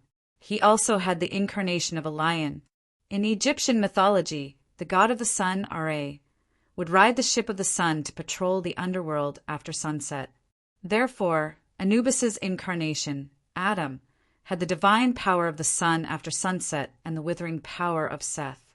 As the incarnation of Anubis's priesthood of judgment, he had the ability to punish sinners and restrain the dead spirits. At this moment, the sins of the souls of Egypt that had been thrown into the underworld for thousands of years burst forth. The hearts of countless sinners that had been devoured by Adam beat wildly, providing him with endless divine power. At this moment, the power of these sinful souls turned into endless curses. Accompanied by the radiance of Adam, it stabbed out with an unimaginable strike. The power of this strike was unparalleled. In terms of quantity, it had accumulated the wrath of the sinful souls that Anubis had accumulated for thousands of years. The resentment of the sinners whose hearts had been devoured by Adam had instead turned into his power. Together with the priesthood of judgment, he locked onto Imodin as his enemy and judged his soul. The ingenuity of divine power lay in its extraordinary qualities. Meanwhile, Anubis's divine power manifested through the divine order of judgment, which was directed at Imodin's soul, transcending the material realm of judgment. If Chun'ong were to analyze it, it would be a karmic strike that gathered the power of information interference. For Anubis, it was an extraordinary divine power. However, to Chun'ong, it perfectly embodied the essence of divine power and information interference. The souls of mortals were the same as divine power, possessing the power to disturb information. Anubis used the souls of sinners that he had accumulated for thousands of years as the source of information disturbance. Through the information interference method of divine power, he launched a karmic attack on Imodin. This kind of causality weapon naturally had the ability to alter reality. As for the causality weapon used by Anubis's judgment clone, it was nothing more than an attack with the concepts of judgment, soul, and sin. Its effect was nothing more than to judge the sins of Imodin's soul and obtain the right to judge and control his soul. The karmic target was the concept of judgment between sin and punishment. In the face of such an attack based on the essence of divinity, any resistance that did not possess extraordinary divine power, in other words, information manipulation, was futile. Imhotep's own soul was not a blank piece of paper. It was pure and flawless. In fact, regardless of whether it was the evil act of killing the pharaoh or cursing Cairo, they were all unforgivable crimes in ancient Egypt. If sinners were ranked, then Imhotep's soul should be the most heinous. In the face of such a direct attack on karma, he could not resist at all. But as the high priest of Anubis, how could Imodin not understand this? The sins of mortals are judged by you. Then, who will judge your sins? One of Imodin's trump cards was finally used. Sekhet, densely shroud of original sin, faced Anubis's soul judgment directly. Beneath his billowing black robes was a remnant of a body whose rotten bones had been completely corroded. He faced the monster Amt that Anubis had turned into, his eyes showing extreme hatred and enmity as he unleashed a roar that had been suppressed for 2,500 years at the gods with the most resolute will. If the basis of Monster Amter's information interference was judgment, then the essence of Sekhet, the unfilial child of God who was born with the black shroud of information interference, was sin, and sin was the basis of judgment. Through the shroud of original sin, Sekhet briefly carried Imhotep's sin onto his own body, and then faced Monster Amter's judgment. Unlike other attacks on information, as the essence and important characteristic of divine power, concepts, rituals, and symbolism were very important. To take an example of information attacks in low-latitude worlds for humans, if the network was a universe, IDs would be the icebergs that the gods revealed above the surface of the sea. The gods were the humans behind the network, and the essence that they revealed to the world was their IDs. Extraordinary divine power was like two hackers attacking each other. They used the essence of the world they understood to attack the enemy on the information plane, and the essence was information interference and disturbance. In that process, information itself was of great significance, with rules like various protocols and network rules, while rituals, symbols, and concepts were equivalent to the information flow sent out by IDs. Those information flow used rules to interfere with the enemy's information. At present, ID Anubis was using AMT the chicken to unleash the judgment virus on ID Imidin, directly retrieving information from the Soul databank to destroy and disturb it. The loophole it used was the SYN loophole in the Soul databank, and the user ID Secret, Densely Shroud, was proficient in the SYN loophole that led to the Soul databank. He had locked down ID Imidin's SYN loophole and changed the way the virus invaded ID Anubis's SYN loophole. However, Anubis had the perfect firewall known as Divinity and his identity as a divine network administrator, which made the attack ineffective. That was why he boasted shamelessly, "How can a mortal judge the gods?" Anubis's voice was cold and emotionless. The Internet's super administrator Chinong, the ultimate authority holder, was observing and recording everything that happened on this local network, while the local network's LAN administrator, the Lord, was observing and recording everything that happened. The super administrator Chenang's ID Chinong, Professor Chin, was using the imaginary Space Burrell conversion protocol to hide his own data, ready to log into the address mansion of the dead at any time. To others, including Imidin, this was a solemn god-slaying war, a rebellion against fate. However, in the eyes of Chinong, it was nothing more than an information battle between the ID Imidin, who was in the process of obtaining administrator rights, and the ID Sekamibu, ID Mini's ID Kasekamwe, as well as the external virus, Shin Tugong, who was controlled by the LAN administrator, the Lord, to obtain administrator rights for the ID Anubis. Their opponent was the ID Anubis, a veteran administrator. However, the ID Anubis was nothing more than an account of the Anubis behind the computer.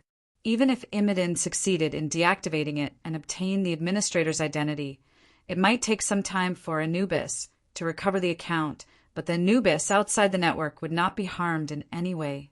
This was the dimensional barrier. The so-called struggle for fate of Imidin and the others was just an attempt to deactivate an account. Of course, Anubis would disappear, but the existence that was controlling Anubis would only temporarily leave this world. It could even come back at any time, restore the account, or register a new account. The true control would always be in the hands of those higher dimensional existences. Either the higher level administrator, the Lord, would block the IP of Anubis, or the super administrator, Chinong, would kill the owner of the Anubis account in the real world above the network. The veil was lifted, and the truth of the world revealed a deathly pale coldness. When the ID Sekamibu, Fog of Original Sin, S-Soul database was blocked by the sinful loophole, the ID Mini's Eye of Infinity used the information deletion tool to attack the ID Anubis's database.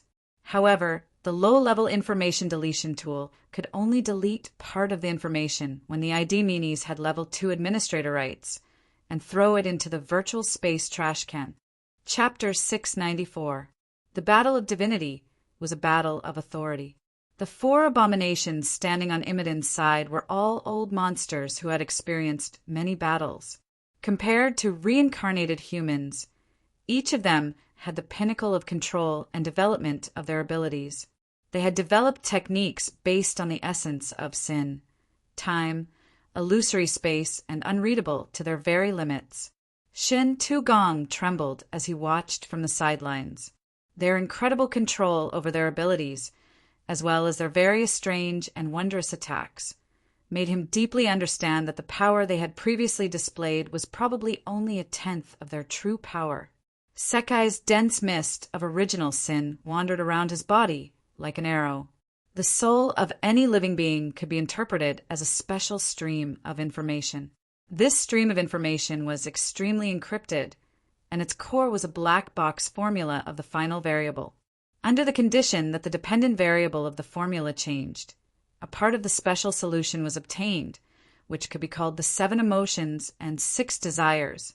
And the special solution to the soul formula, the 7 emotions and 6 desires, would ultimately interfere with the objective world's information.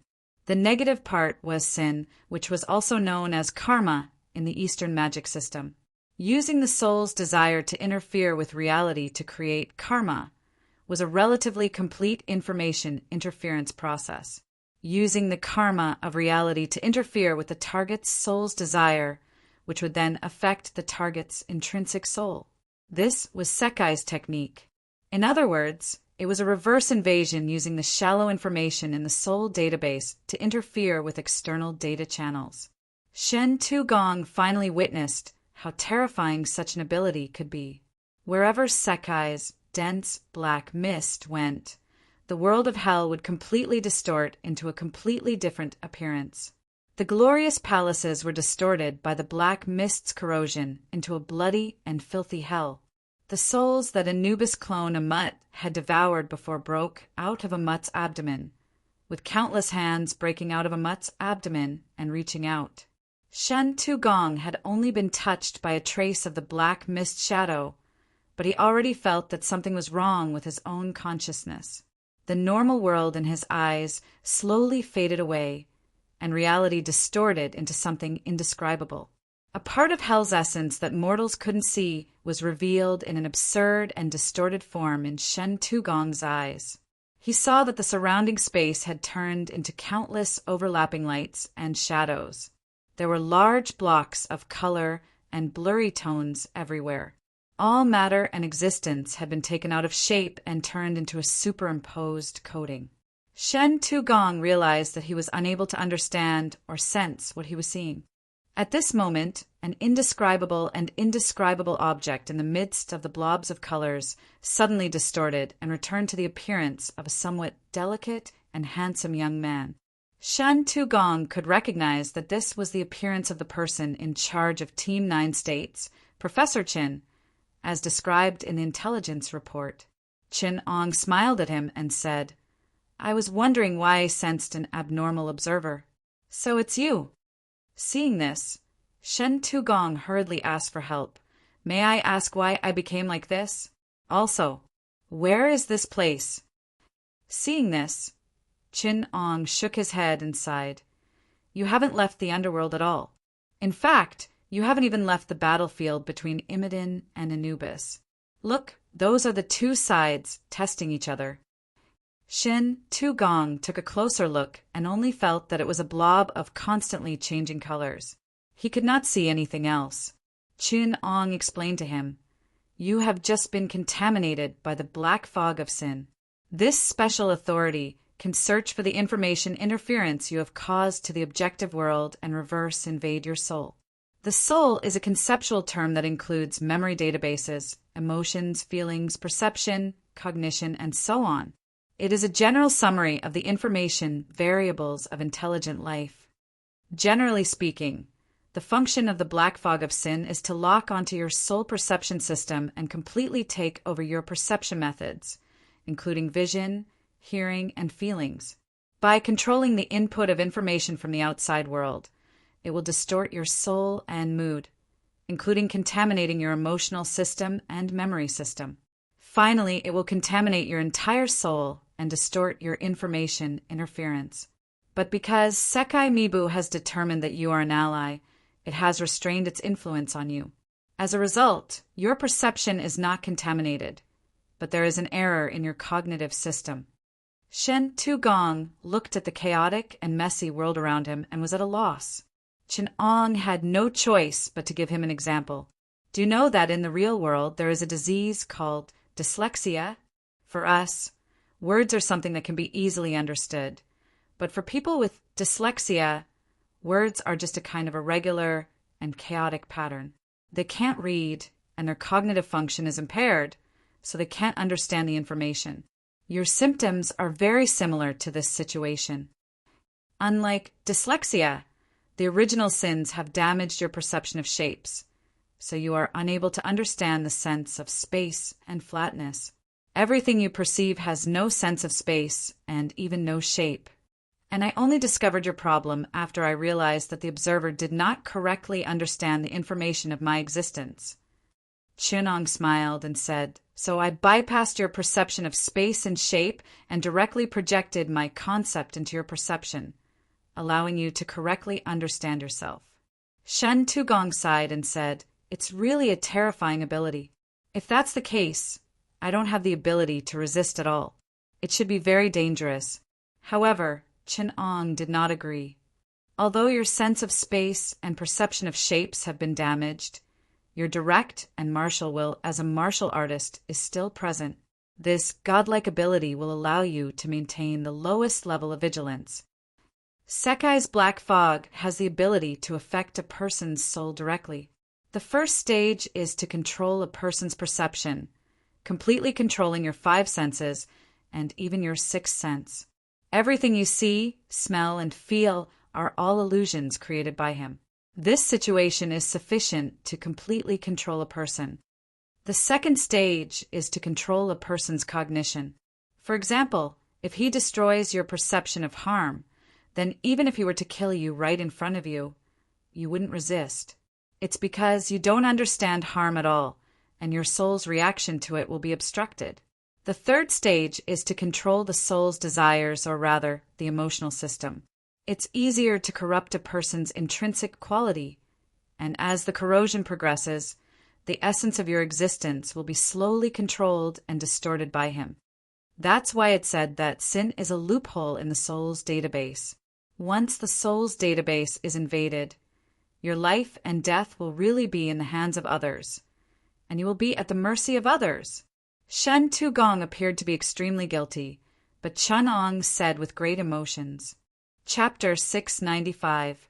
Anubis fearlessly displayed the astonishing demeanor of a dog of authority. Under the pincer attack of Sekiembu, Minis, and Kasakamwe, he was completely unaffected and still stood firmly in his original position. The fog of original sin corroded the underworld. The eye of infinity distorted space and devoured matter. The shadow of the universe changed dimensions and caused space-time to distort. The faceless woman was nameless, unknown, and invisible. The reason why abominations were dangerous was because of their power. Their very existence was a bug in the normal programming of the world, an error in the laws of the world. They were like viruses in normal programming, appearing based on the loopholes in the laws of the world.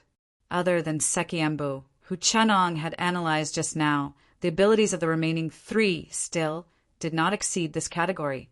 Although Shen Tugong and the others viewed these abilities as heaven-defying and unsolvable at the level of Anubis and Chunong, there was nothing that was truly unsolvable. When Mini's eyes were first born, they were a bottomless black hole. At that time, the Egyptian nobles who had offered her to the sacrificial ceremony believed that her eyes were connected to the lowest level of the underworld. Of course, Chunong had already deciphered the coordinates of that space. It was the imaginary solution of the Bolyai equation in advanced space physics. In other words, it was an imaginary space whose spatial attributes were completely different from the displayed world. The imaginary space did not exist behind Mini's eyes. Instead, it was Mini's observation that had collapsed the relative function of the Bolyai equation, causing an error in the quadrant of space. This caused the Bolyai equation to collapse, causing the matter of the physical world to collapse into the imaginary space. If one did not know anything about the space physics involved in this process and did not know how to use the principles of modern arcane spells or the principles of ancient simple idealism spells to analyze it, then no matter how powerful one's power was, one would not even look at Minis.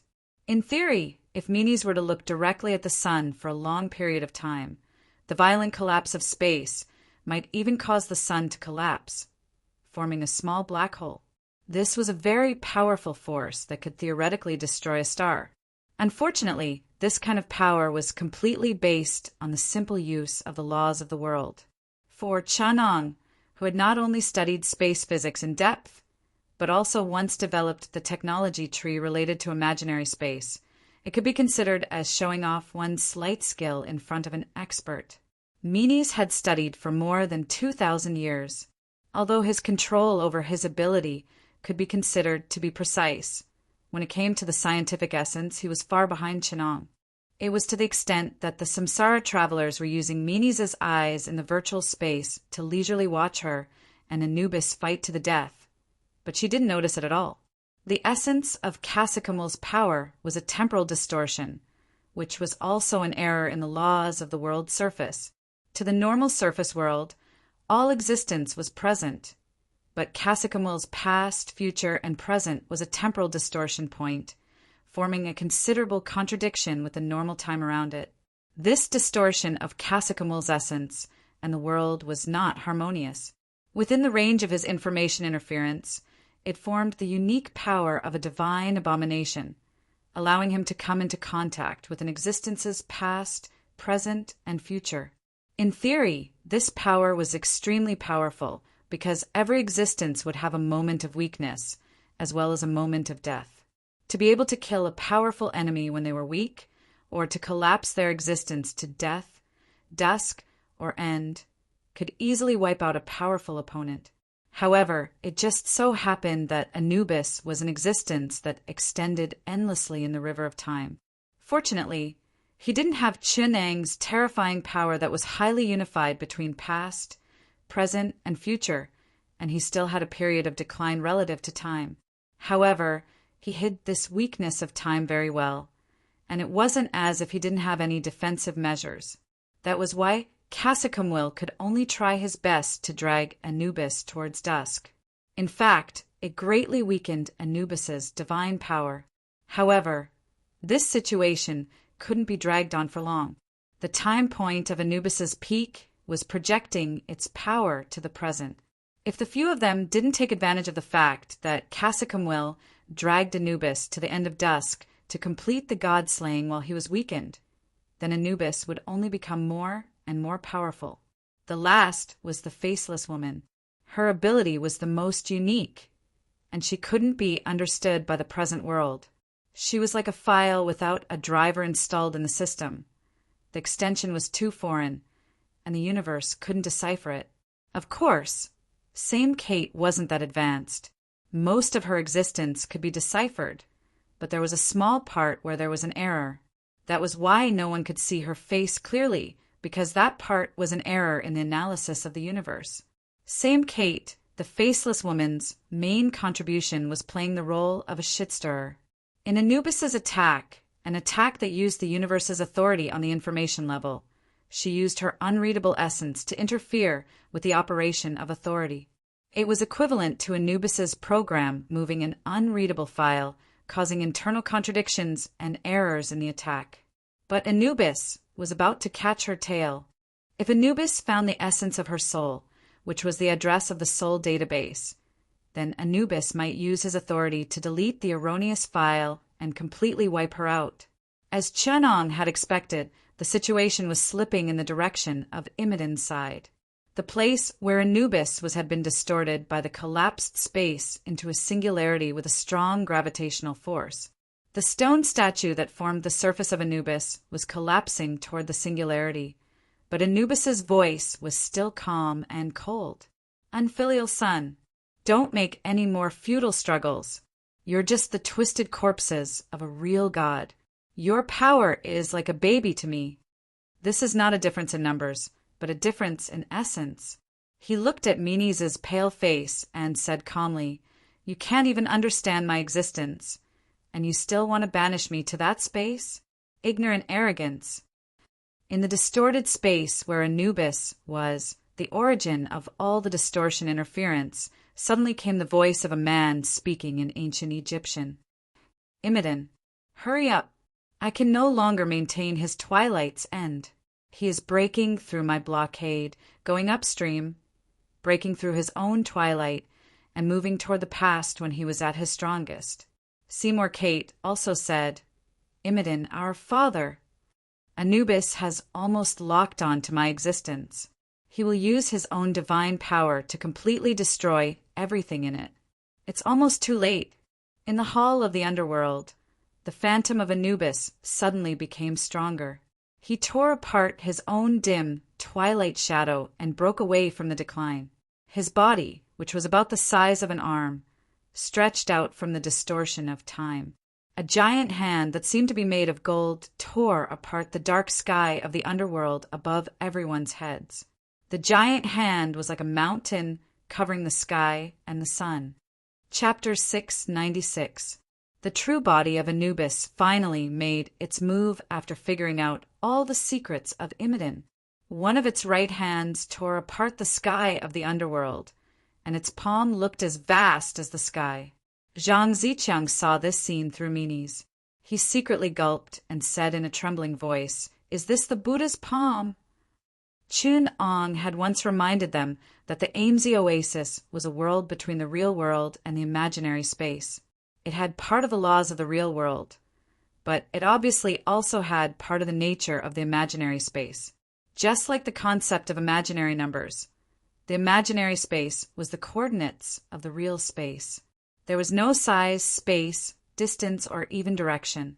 Such a discrete and non-continuous space-time was the imaginary space.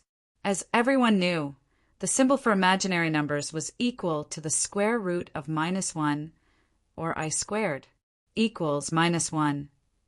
Its mathematical meaning was actually on the one-dimensional real number axis, using mathematics to represent the change of 1 and -1 in the two-dimensional plane coordinate system. In the real number axis, the coordinate of 1 was rotated 180 degrees counterclockwise with the origin as the center, and it would coincide with -1 in the coordinate axis. Using mathematics to redefine this process by rotating the coordinate by 90 degrees counterclockwise and defining it as I, then one could get the definition formula for imaginary numbers I squared. Equals -1, that is, a real number 1 rotated counterclockwise by 90 degrees in the plane coordinate axis equals -1. The meaning of imaginary numbers was to represent the coordinate axis of real numbers, which were numbers that did not exist in the one-dimensional universe. In the one-dimensional universe, the universe was a straight line that extended endlessly, and all positions could be represented by real numbers. The coordinate relationships of the two-dimensional universe, such as direction and angle, did not exist in the one-dimensional universe and could be called imaginary numbers. Using this non-existent relationship to redefine the relationship between real numbers in the one-dimensional axis. This was called the imaginary number operation. Then, relative to the coordinate 1, the solution obtained by the imaginary number operation 1 asterisk I was the point represented by 0, 1 in the two-dimensional plane coordinate system, and the space represented by the imaginary number I was the plane coordinate axis, y relative to the real number axis x. Then one could obtain another one-dimensional universe, y relative to the coordinate axis of the one-dimensional universe x. Y could be called the imaginary space of x. In the one-dimensional world, imaginary numbers were real numbers with an additional directional variable. The imaginary number 1 asterisk I of a one-dimensional coordinate axis was represented by a real number 0, 1 in a two-dimensional coordinate axis. However, in the one-dimensional universe, the directional variable did not exist, so it was called an imaginary number. When the one-dimensional universe was upgraded, this imaginary number would have practical significance. Then let me ask you, does 1 asterisk I make sense on the real one-dimensional axis? Chun Ong turned around and asked the reincarnators, who were already shocked by the boundless, planet-sized giant hand. Edward borrowed the mysterious image of Chun Ong in their hearts to temporarily shake off the impact of this shocking scene. He replied in a low voice, "It's meaningless because it doesn't exist, but in higher latitudes it has meaning. Therefore, it exists and doesn't exist. Relative to the one-dimensional universe, it doesn't exist, but in higher latitudes, it does exist. It's the same for the underworld. The underworld is not an imaginary space, but it is a world that exists and doesn't exist after the three-dimensional space has undergone imaginary changes. Using length, width, height, and space to define it is meaningless because it doesn't exist in the three-dimensional space." Chun Ong lamented, "Why do I say that the Assam Oasis and the underworld are God's kingdoms on earth? Because it has some characteristics of information interference. This is a world that deviates from the information in the real space. In the real world, because of the ebb of the origin tide, the gods are greatly restricted and bound. If Anubis appears in the real world, I have 18,000 ways to toy with him to death. However, in this space where imaginary numbers are calculated, there is a high dimensional deviation from the real world. There are some characteristics that the real world does not possess. It's also a place where the gods can use a part of their power. Here, there exists the law of God's words as law. Looking at the dumbfounded reincarnators, Chenong smiled and explained, "It's a characteristic of high-dimensional information that directly interferes with matter. It's also a law that must exist in a world like the underworld. The essence of the soul is a projection of high-dimensional information. So in this world where the soul reincarnates and judges, it will definitely allow high-dimensional information to interfere with matter to a greater extent. So in the real world, it's difficult for the soul to even interfere with light and shadow. When it's difficult to pick up a stone, it's invisible and untouchable. But in the worlds like the underworld, hell and heaven, it can appear and exist. Compared to the soul, the essence of the gods is extremely similar, but more powerful. They are all projections of high-dimensional information. Here, the information interference from the higher dimensions can display greater power, which means that the interference ability of divine power has become stronger. Looking at the hand of judgment slowly falling from the sky, Chenong said lightly, that is why Anubis can magnify the material power of high-dimensional information distortion to such an extent. In the real world, the high-dimensional information that a stone can carry can only slightly change its nature.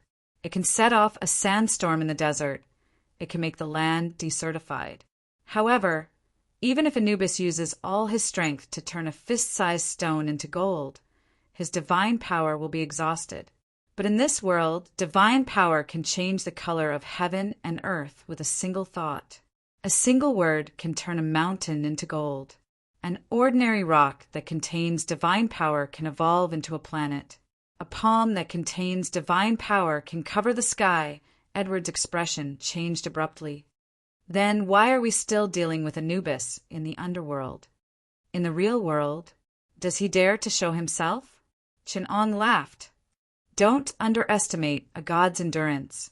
In the real world, even if I stepped on the face of his statue, he would still be able to endure it. In the world of the underworld, a gigantic golden hand came crashing down. The magma on the ground of the underworld was pulled by a tremendous gravitational force, shooting up towards Anubis's hand. The tremendous change in gravitational force tore apart the continent beneath Imogen's feet. As the gigantic hand descended inch by inch, the lines on Anubis's hand gradually became clearer. Like a mountain abyss, an incomparably powerful force instantly tore apart space. An entire world of the underworld seemed as if it was about to be destroyed. Menes controlled her gaze and stared at Anubis's hand that came crashing down with unparalleled power. The full-powered spatial collapse formed a distorted black hole that was dozens of kilometers wide beneath the gigantic hand. The spatial collapse caused an even more powerful collapse force, and the tremendous gravitational force between the gigantic hand and the black hole instantly tore the world of the underworld into a world of lava with thousands of ravines. Countless wailing black shadows of souls turned into ashes.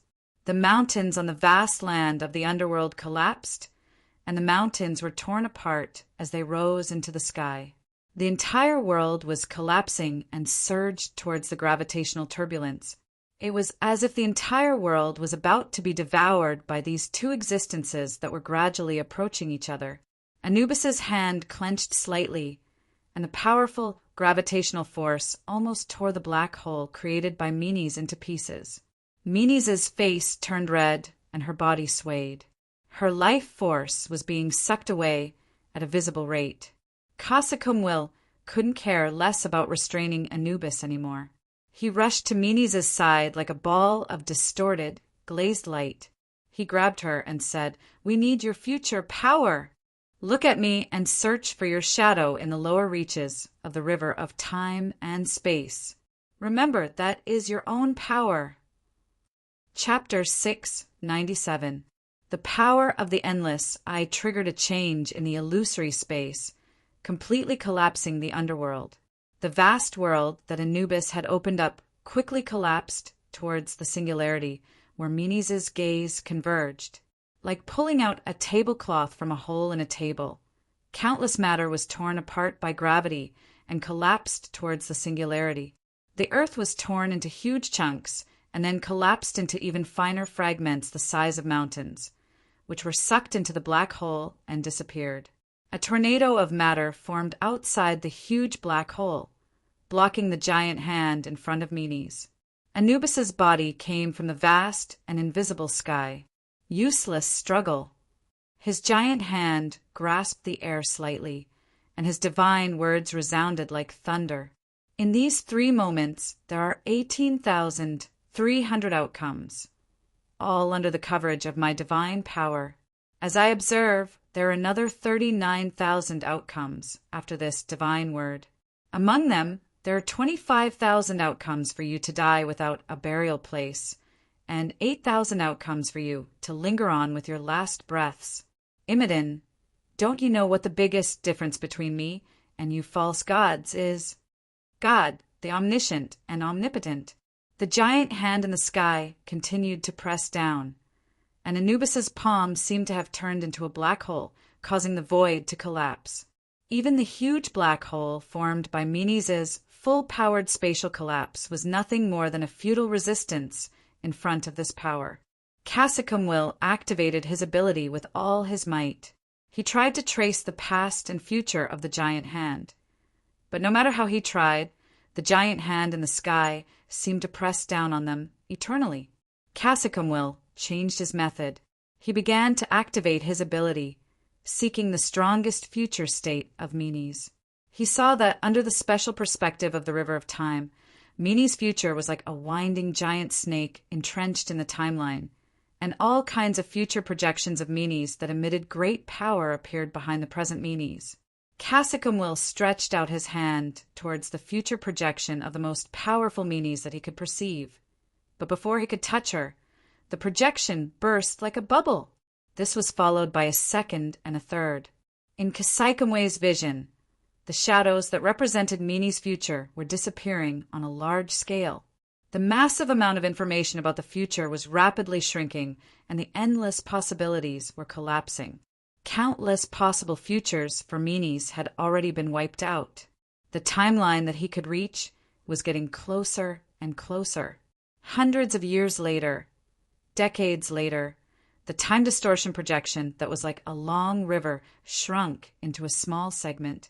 The rest of the future was covered by Anubis. In those future possibilities, Anubis killed Menes and covered the timeline of her survival.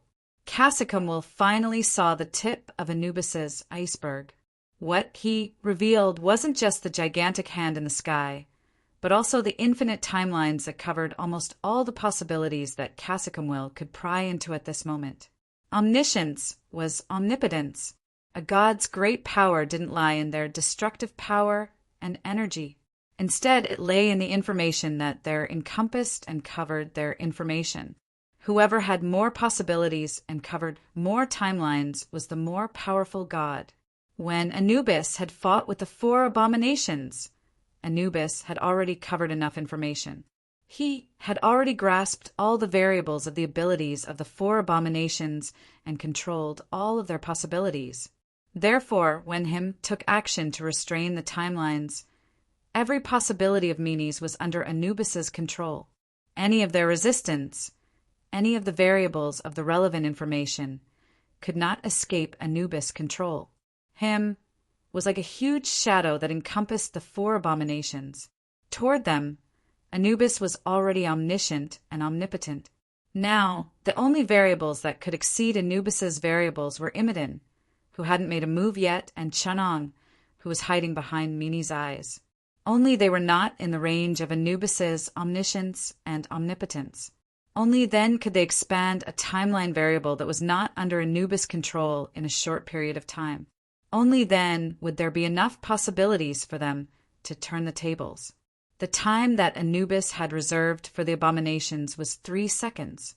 In these short 3 seconds, if no new variables exceeded Anubis' control, then after 3 seconds, Menes and the other 3 would be slapped to death by Anubis.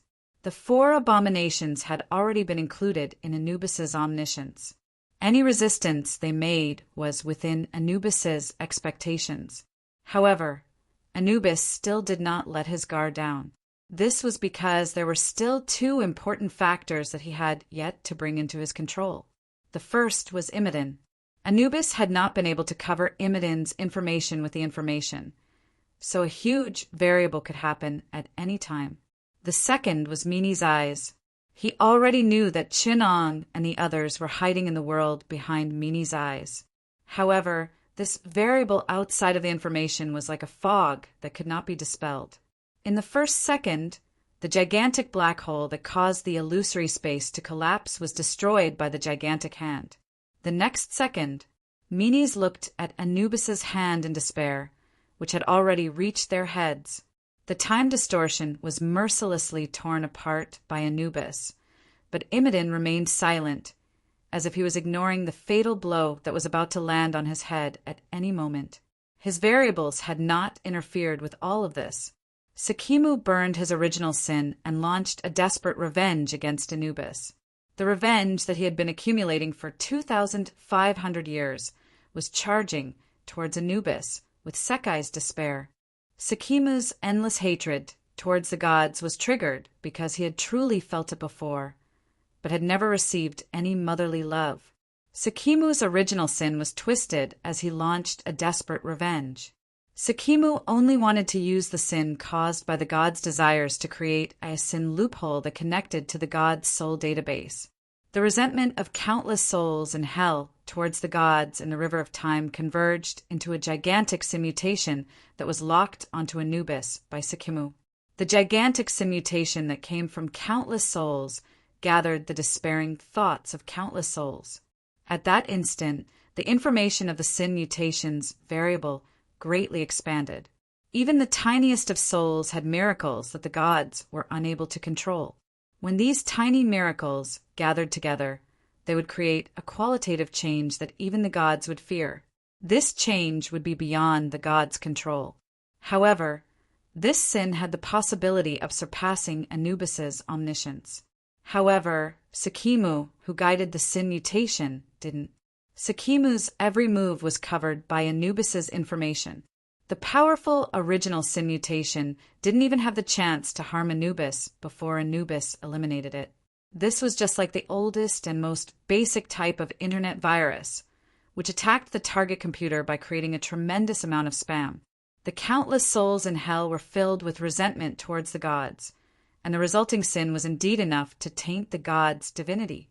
However, Sekai Densely, who guided this power, was able to easily block the request to pass through Anubis and loophole. Chapter 698. In the virtual space, Chinong raised his head. There was no aura of great power about him. Ever since he entered the Master God space, Chinong had existed as a mortal. Not only did he not display the power he had in the world of Shushan, he had opened up the world of orthodoxy beyond the seas. He had opened the calamity of the four seas, and he had controlled the 7 great innate waters. He also did not control the most basic superpower cells in his body to restore the hyperdimensional power of the apocalypse. He had always maintained a power that was below the Master God's vigilance. He had either used knowledge to develop the Master God's power system, or he had used the ancient Egyptian spell system in the plot world, using the 2 scriptures to pry open the power of spells. That was why, even though the reincarnators had been trained to the point of submission, they did not see power beyond 10 stars or even 11 stars from him. In terms of power, Chinong was still immortal, and might not be as powerful as Imidin.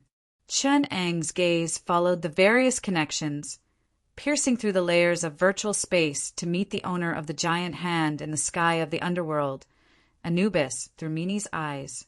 It was as if he was looking at an excellent experimental material. "I've finally locked onto you. That wasn't easy." Chinong sighed.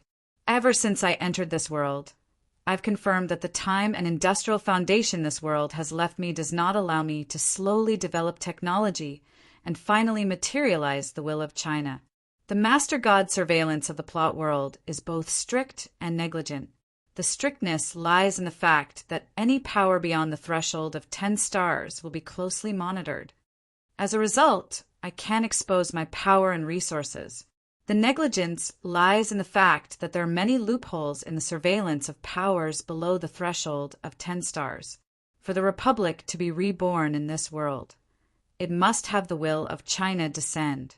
This is not a difficult task, but in the plot world closely monitored by the Master God, I must find a residence for it, an existence that can act as the residence for the will of China, which is essentially the soul of a civilization. At the very least, it must be someone with authority or a god-level existence. Without such an existence as a carrier, the Republic will not be able to take root under the Master God's surveillance. So, I've been waiting for you for a long time. Anubis. It is only by disguising will of China as a god that the prime gods would not be able to detect the anomaly in this world, while at the same time turning the Republic, a treasure of proof that the apocalypse had prepared for itself, into a tumor that lurks within the prime god system. The apocalypse wants to place the Republic into a system that is naturally suited for the development of civilization, while the true God wants to use the prime god system that is naturally able to sense the coordinates of the multiverse to nurture more possibilities for himself. River Styx went to the primordial world to prove his Tao.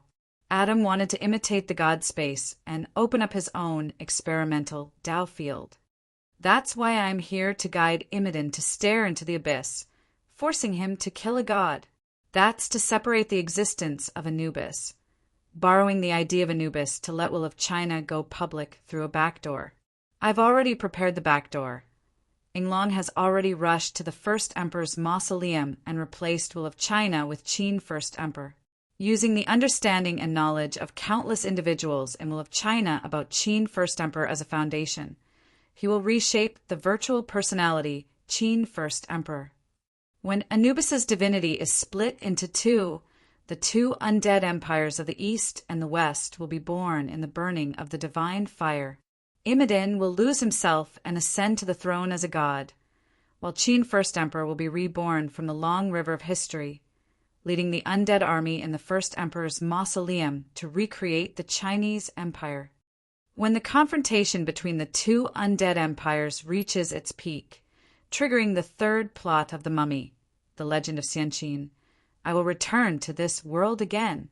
At that time, Chinese Empire will destroy the Mummy dynasty, and the Chinese people in this world will be able to inherit will of China, transforming the Chinese Empire into the Republic of China. Chen Ong suddenly recalled a conversation between them after the birth of Yinglong. As long as I get the essence of Anubis, I can transform it into an external component of will of China. Chen Ong looked at Yinglong and said, with the help of the essence of Anubis, we can create our own gods. I think Qin First Emperor is a good choice, and it can reasonably start the third plot. At that time, your personalities preserved in will of China by the Republic of China can directly cover the consciousness of the current Chinese people, essentially resurrecting the Republic of China. In the later technology tree, under the condition of controlling a god, you should be able to achieve the conditions to liberate this world before the time cycle of this world is completed. However, Yinglong shook his head and said, China in this world has just been liberated from the rule of the Manchurian Qing dynasty and has woken up from the darkness of ignorance.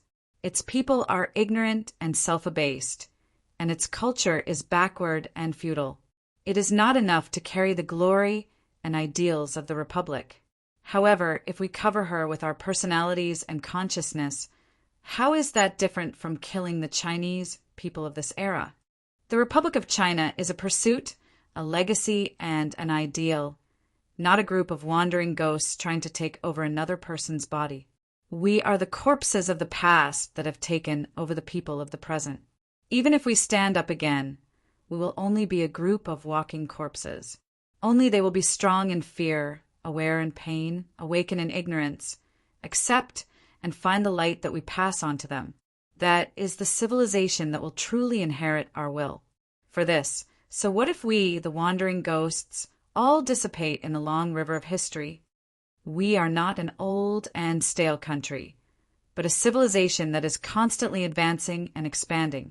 They are our past and they have our heritage. When they understand our ideals and agree with our beliefs, the will of China will naturally continue. Then you will all be buried, Chen Ong said in a deep voice. At the beginning of the ancient times, who taught? The top and bottom have not yet formed, so how can we test them? The road is long, and I will search from top to bottom. My heart is good, and even if I die 9 times, I will not regret it. Yinglong looked at the sky above his head and sighed deeply. We may disappear, but the Republic will never grow old. Then let's start the Xianqin plan. Let the China of this world learn pride and confidence, understand seeking and perseverance, and carry on the glory of the Chinese civilization. When humans replace immortals, when science surpasses myths, and immortals willingly become mortals, the Great Wall of Xianqin will collapse, and the new Republic will be reborn. Spear, come. As soon as he finished speaking, a spear that seemed to be the convergence of endless light appeared in Chen Eng's hand. It was solemn and sacred, like a holy object that was worshipped on an altar in ancient Egypt. However, under the spear, near where Chen Eng's right hand, was a simple Chinese character engraved on it, and the light on the tip of the spear illuminated the endless darkness of the illusory space. The name engraved on it suppressed this powerful artifact that had been modified by Chen Ong raised the spear of judgment in his hand. The body of the spear was engraved with the name Chen Ong, and it carried a tiny but intrinsically powerful, dazzling divinity that surpassed Anubis by countless folds. Its use was to conceal the detection of the will of China hidden within the spear of judgment, beyond the immeasurable distance of the multiverse. At the core of the massive, nested gray space, a being that looked identical to Chen Ong stood amidst the endless divine light at the core of the gray space. He slowly pushed the wheel of the gray space, turning fate and time, all things and all life. When Chen Ong threw the spear of judgment in his hand, the being suddenly opened his eyes. What's wrong, Lord Chen? His Holiness Ong Chen. Another god who was following him respectfully asked curiously. The being shook his head slightly and smiled. It's nothing. I'm borrowing my true name. As Menes and the others looked on in despair, a ray of light suddenly shot out from the collapsed black hole formed by the Eye of Infinity that connected the illusory space. Like a meteor, it streaked across the sky of this world that was about to be destroyed. Imodin saw that the core of that ray of light was a very familiar spear, the Spear of Judgment.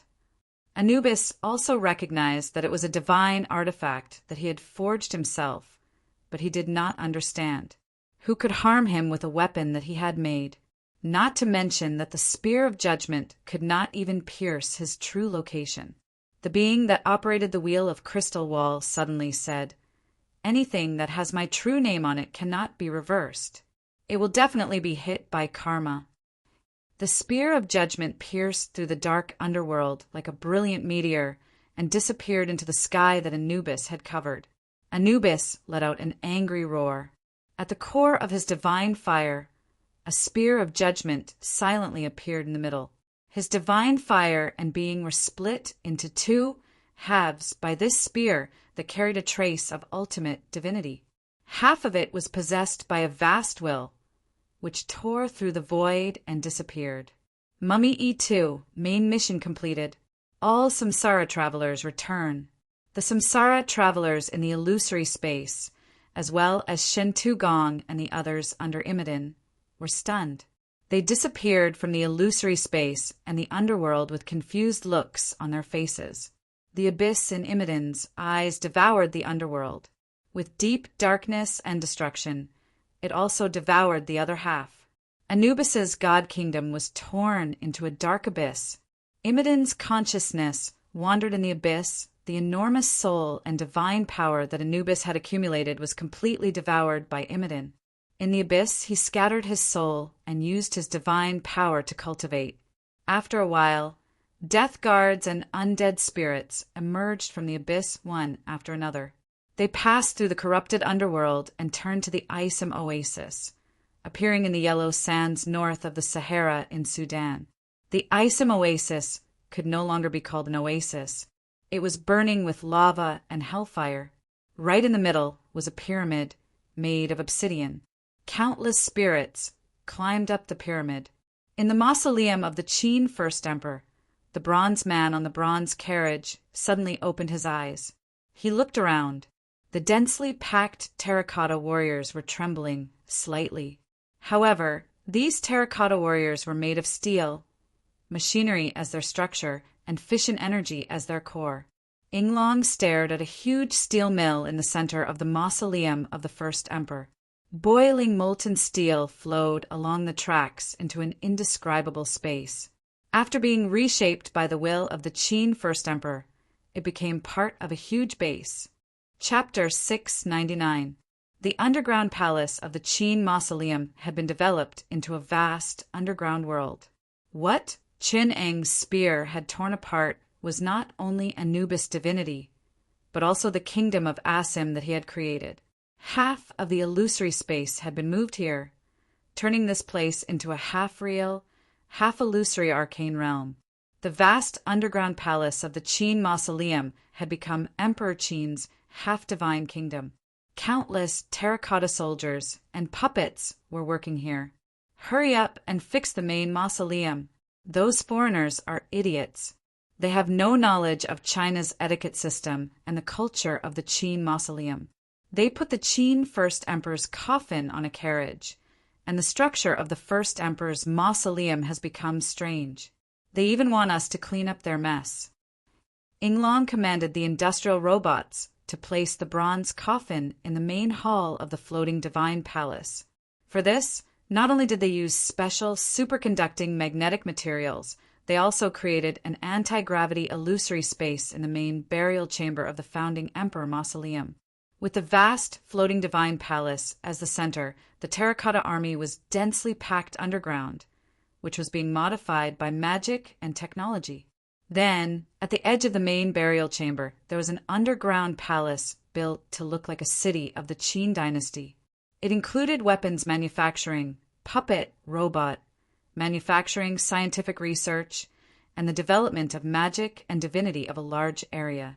The entire illusory space of the founding emperor mausoleum, which was transformed from the Occam Oasis, was as majestic as an underground heavenly palace. A young man next to Yinglong looked up at the floating palace built in China's traditional style. He emphasized, the details must be real. This concerns the most important part of our Xianqin project, the acceptance level of this era by the Chinese. Why do we have to go through so much trouble and make up a non-existent Xianqin era? Because if we drive spaceships and use planetary obliteration cannons and dimensional distortion bombs, will our compatriots in this era accept us? They will only feel that we are a civilization that is even more foreign than the Westerners. They will not be able to integrate with us and resonate with us. Therefore, although the apocalypse is our greatest enemy, Adam is right about one thing. We must take the initiative to integrate into the Chinese civilization of this era, even if it's a big lie. Yinglong frowned. The man nodded and said, "Yes, even if we have to lie to the heavens. We also need to let the Chinese of this era understand us and take the initiative to integrate with us. Only then can we subtly change them. If there were even 1,000,000 cyborgs carrying our personalities, we could forcibly assimilate them in the form of the government. But even if the information interference window will of China, Qin First Emperor has the ability to interfere with reality on a large scale. We can only carry the personalities of over 200 compatriots, and we are already the last batch in the plan. Therefore, we must focus on the people of this era and reshape civilization. The compatriots of this era do not understand advanced technology, science, and science. We can completely repackage it and change it to a way that they can accept and that the people will like to hear and see. For example, we can call science the great way, call learning cultivation, call the young people of the new era who have science, ideals, morals, knowledge, and discipline, call them immortals, call genetic surgery body tempering, call nanomedical robots elixirs, and call technological weapons magic weapons. Won't the people like to hear and see these things? In my opinion, not only will they accept it, but they will also actively pursue it. China's 1,000-year dream of becoming immortals is no joke. For the reshaping of the Republic, this is the simplest path. Moreover, the compatriots of this world will soon face the attack of the Western undead army. When Imodin massacres cities and countries in Europe, how are we going to explain the interference theory under the grand unification theory to them? The scientific thinking of this world is destined to be even more difficult to develop. Why don't we first build a civilization that is half scientific and half mysterious? When the conditions are met, we can leap out from this civilization and let the Republic be reborn, going public through a back door. Yinglong, you have to understand. Moreover, from the Qin First Emperor. Ahem. Forget it. I still don't admit that the Western three-headed black dragon is the Qin First Emperor. The 5 elements immortal arts obtained from his original consciousness have been recompiled by the will of China. Much of the content on information energy mechanics and information interference has been deciphered. There are also some things that our science can't study systematically for the time being, but they have been perfected according to the traditional magic system. At present, we already have the possibility of promoting learning on a large scale. The future Xianqin will not only be a cultivation civilization disguised with technology, but it will also slowly sprout and develop into a real cultivation civilization. When we degenerate and emerge, those who are unwilling to follow us can also continue down this path and become a branch of the Chinese civilization. As long as they don't violate basic humanity and the will of China, they will be our branch civilization, the Xianqin civilization. After hearing this, Yinglong smiled bitterly and said, "Although what you said makes sense, it still conflicts with my worldview. The foundation of the Republic's civilization lies in science, and the spirit of science lies in advancing, understanding, research, and development. Those things that we can't understand at the moment will eventually become a part of it. That's why I instinctively reject trickery and deceit. I believe that science will always move towards truth, and all lies will go against it. That's why I'm here to mediate. Although the Xianqin plan has its flaws, it's in line with the Republic's changes and development. My code name is Li Si, and I'll push forward the Xianqin plan. Yinglong, since the plan has been decided, you should try your best to avoid being affected by this emotion when you're carrying out your mission. That Professor Qin Ong must have been influenced by the apocalypse when he pushed forward this plan. It seems like he wants another control group to enrich the existence of the Chinese civilization." Li Si and Yinglong both looked down at the huge construction site that was the mausoleum of the first emperor. In this heavenly palace and underground palace that were rich in detail but were essentially absurd, all sorts of anti-gravity devices, gravitational weapons, energy weapons, individual weapons, and other high-tech facilities had reappeared in a different way. Most of the facilities, including lighting, communication, and energy, had been changed to a simple and unadorned appearance that had the aesthetic characteristics of the Warring States period and celestial culture. There were also wireless networks and circuits, with special energy constructs that could receive wireless emission of electric current and perform functions such as lighting, heating, and cooling. There were also several different designs, including lights that hovered like pearls and even the real celestial stars above their heads. These ingenious lamps were essentially very advanced energy technology, but under the packaging of immortal culture. Who could deny that these were the handiwork of immortals? If a qualified citizen of the Republic was defined as a celestial being, their ability would not necessarily be inferior to the celestial beings of legends. In fact, they might even be much more powerful. After all, there were no internet novels of the future, and the level of celestial beings was at most that of a planet, a trifle for a high-dimensional civilization such as the Republic. Liquid metals that resembled mercury permeated every branch of the mausoleum of the first emperor. They were composed of substantial nanomachines, the fruits of the Republic's research on intelligent matter based on the foundation of Skynet. Since it could self-replicate, its supply capacity increased exponentially when the virtual divinity, Qin First Emperor, used its divine power to create a portion of it. Now, by recreating the scene of the first emperor's mausoleum with Mercury as the 4 blasphemies, the 100 rivers, the 5 mountains, and the 9 provinces, it provided irrefutable proof of the creation of a Xianqin civilization and the continuation of the source of China's civilization. Li Si said emotionally, "I'll flip through Candle Blowing Ghost later and use it as a teaching material to create the basic structure and details of the first emperor's mausoleum. Together with the virtual floating celestial palace myth, we must make the mausoleum of the first emperor shock the people of China. Only then will we be able to lay a good foundation for the birth of the Xianqin civilization." Meanwhile, Yinglong, who was supervising the modification of the terracotta soldiers, war robots, was speechless. The person in charge, codenamed Meng Tian, explained to him, "Currently we're focusing on the modification of the Qin crossbow. Originally, we planned to design a small missile in the shape of a Qin crossbow. With our technology, a missile the size of a bow and arrow can already cross continents. Its lethality is as high as 9,000 tons of TNT, but Li Si objected." Yinglong was speechless. "Now, our main enemy is the Chinese warlords who don't even have heavy firepower and can't gather enough bullets. Is there a need to design such an exaggerated weapon? Therefore, we changed the plan later and designed the Qin crossbow as a cold weapon that uses telepathy. Its magnetic fluid propulsion speed is fast, and its lethality is relatively low, but it is flexible and small.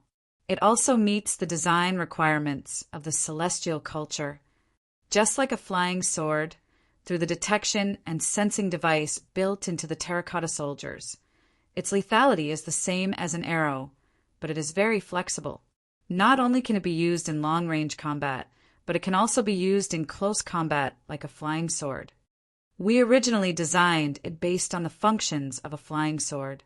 Although its lethality is a little low, it is more in line with the requirements of less casualties and more captives in a civil war."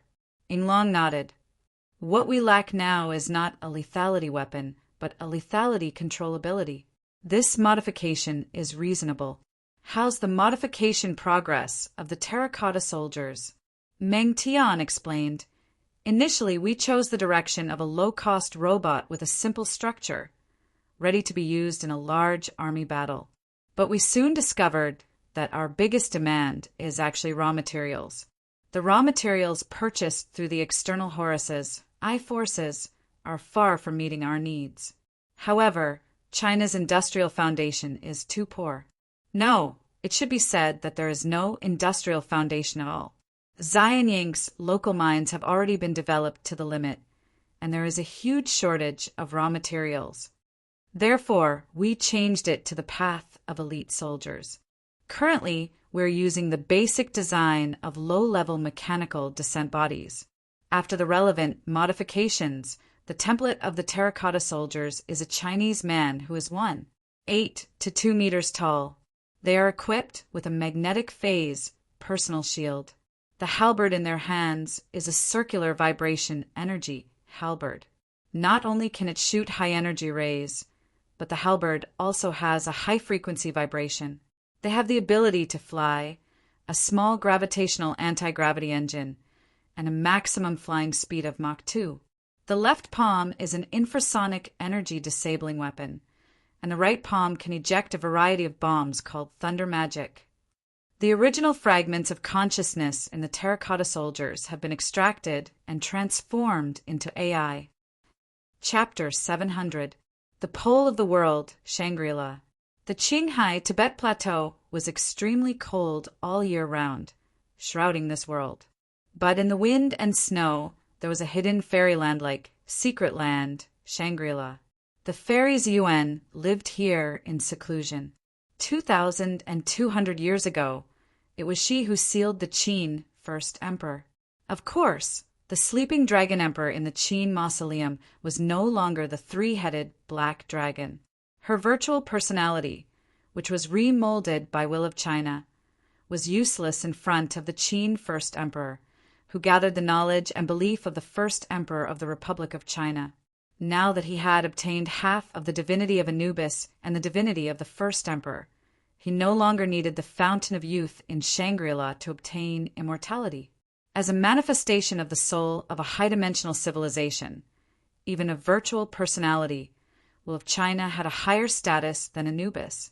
Imodin had obtained half of the divinity of Anubis, and will of China had obtained half of the divinity of Anubis. There was a huge difference in the utilization and results. Ziyuan stood in front of the Fountain of Youth. Her daughter, Shaolin, hurried over from outside the secret land of Shangri-La. Without waiting for her to approach, Ziyuan took out a dagger decorated with ancient patterns from behind her and said to Shaolin, "A month ago there was a wildfire in the west. I felt the death of a strong will in the far west. At that time, I felt that the tyrant's seal had disappeared. Over the past month, a murderous aura has occupied the west. I have a feeling that there will be a disaster in the world. After my constant confirmation, the tyrant should have taken this opportunity to get rid of the seal and reappear in the world. The world will suffer, and a bloody storm is coming. The tyrant longs to be immortal, so I must stay here to guard the Fountain of Youth and stop his ambition to rule the world forever. With the tyrant's cruelty, if he is allowed to live forever, it will bring a great disaster to the world."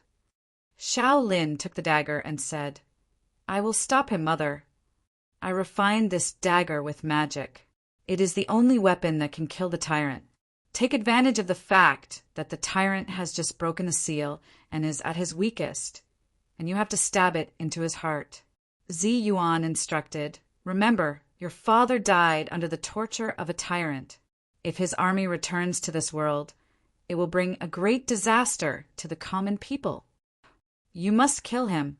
Right now, the Dragon Emperor doesn't have enough power to summon his army. But if he obtains the power of the immortal spring, or if the moon in the sky waxes and wanes 9 times, he will be able to recover enough to summon the Terracotta Army." The Dragon Emperor had mastered the power of the 5 elements from the hands of the warlocks. Although he was strong, he was not invincible. But his army in the current China is invincible. Shaolin was puzzled. Now that the warlords of China have mastered the power of gunpowder, they have an army that can use firearms. Today's war is more terrible than any era. With such a powerful army, why would they be afraid of an emperor and his army from 2,000 years ago? Maybe we can use the army of the warlords to help us take revenge. However, Ziyuan sneered and said, "I have to say that although the Dragon Emperor is a tyrant, he is a man with great ambitions. Although the current warlords of China have firearms that surpass those of his era, their talent and boldness are far inferior to the Dragon Emperor. He is a brutal, cunning, tenacious, and ambitious tyrant. His army obeys orders strictly and rejoices at the news of battle. It is not comparable to the warlords of today. The warlords know how to use firearms, but doesn't the Dragon Emperor know how to use them? His Qin crossbow army is the best at drawing on the strengths of the enemy. Moreover, it is an undead army. When he learns how to use firearms from the warlords, his undead army will be 10 times more terrifying than the Qin dynasty. At that time, it will no longer be China alone. His ambition will be the whole world. Furthermore, the Dragon Emperor's book is written in the same language, and the carriage is on the same track. His prestige in China is very strong, and in this dark era, there will definitely be many ambitious people who want to rely on him. Right now, the common people are very eager for a strong ruler to lead them out of this difficult and dark era. If the Dragon Emperor ascends the throne again, the consequences will be unimaginable." Shaolin frowned and said in horror, "Mother, are you saying that someone will help the Dragon Emperor?" "Not just 1 or 2 people." Ziyuan said, "The lifespan of mortals is only a mere 100 years. They have long forgotten the terror of the Dragon Emperor. Now that China is suffering from invasion and oppression, everyone from the top to the bottom yearns for this tyrant to restore the glory of the past. They yearn to follow him to conquer the world. Mortals are not like us, immortal. After experiencing the chaos of the 5 barbarians and the Yuan dynasty entering the Central Plains, they have already seen through the struggles of the world. Time passes like flowing water. The glory and disgrace of the world, the rise and fall of the world, they have all seen through it. I'm afraid they don't understand the terror of the Dragon Emperor, and are vainly trying to control him to achieve their own desires. They don't know that they are accomplices to a villain. Ziyuan shouted. We must stop these ambitious people. Originally, I thought that the only thing in the world that can unseal the Dragon Emperor is the Eye of Shangri-La. So I was going to give it to Inyi and use Inyi to help us protect this thing that can help the Dragon Emperor break the seal. But because of the accident a month ago, the Dragon Emperor still broke the seal. The Eye of Shangri-La has a magical power. We can't let it fall into the hands of the Dragon Emperor again. Now the Eye of Shangri-La is in Shanghai. You go and get it back this time. Yes, mother, Xiao Lin said, holding his sword. In the short period of peace after World War I, the Qinghai, Tibet Plateau was more like a land of peace and tranquility. When China was divided by warlords and wars were endless, this plateau was like a pure land without war. It still maintained the ancient order of serfs and nobles. The primitive and cruel feudal order firmly existed here. The lamas were the spiritual masters of this land, while the Tibetan nobles were the political masters of this land. The special geographical environment led to the central government of the Northern Ocean to rule this land only nominally. The Tibetan serf owners took advantage of the special environment of neighboring India and colluded with the British. 6 years ago, they concocted the McMahon Line. On the snow-capped mountains and grasslands, a long line of people appeared. But if one looked closely, one would find that these people with a human appearance were actually a group of special troops with steel as the structure, electrons as the nerves, small cold fusion cores as the energy source, and special ceramic plates inlaid on the skin. The hardness of these ceramic plates was amazing. They were generally used to defend against anti-material sniper rifles, and the effect was even more amazing in defending against weapons and cold weapons. There was also a group of Qin crossbow troops among them. The crossbows in their hands had the shape of a crossbow, but they were high-tech. They had their own radar scanning function, electronic command components, and guidance capabilities. The crossbow box installed on the crossbow also had the auxiliary function of a launching platform. The large launching platform was integrated into a small crossbow, disguised as a magic weapon. The ingenuity of this could not be said to be not ingenious.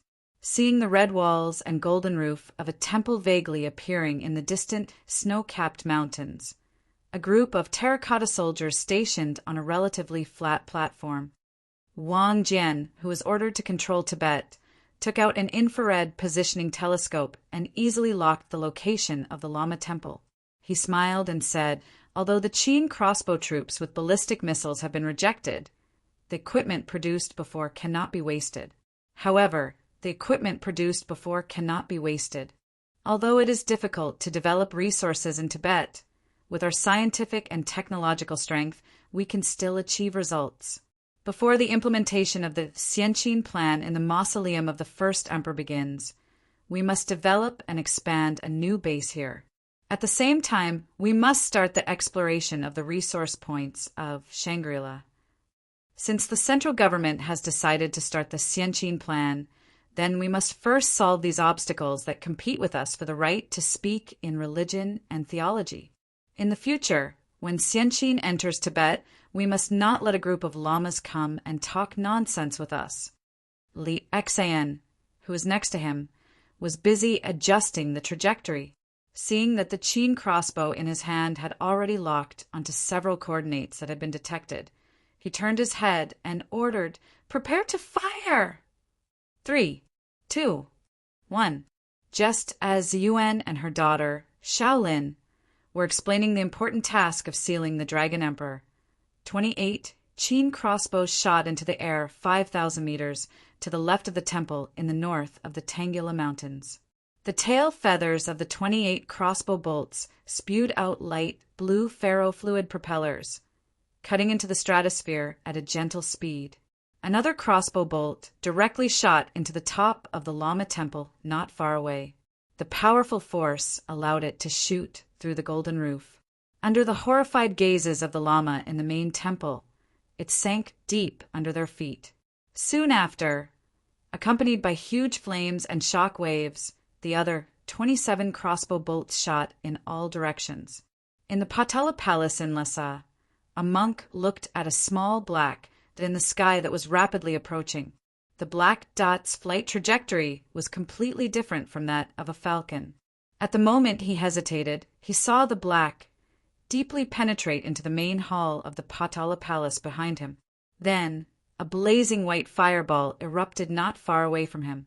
At the foot of the mountain, the serfs who were not qualified to enter the palace worshipped the Patala Palace devoutly. Chapter 701. Hotin's lips trembled slightly as he stared at the information his team members had painstakingly collected. They had only been here for half a day, but they had already realized how ridiculous this mission was. Their first main mission was to help Imodin conquer London, and their second main mission was to release the sealed Dragon Emperor and fight against Imodin's undead crusade army. The former reincarnators had created a huge problem for them.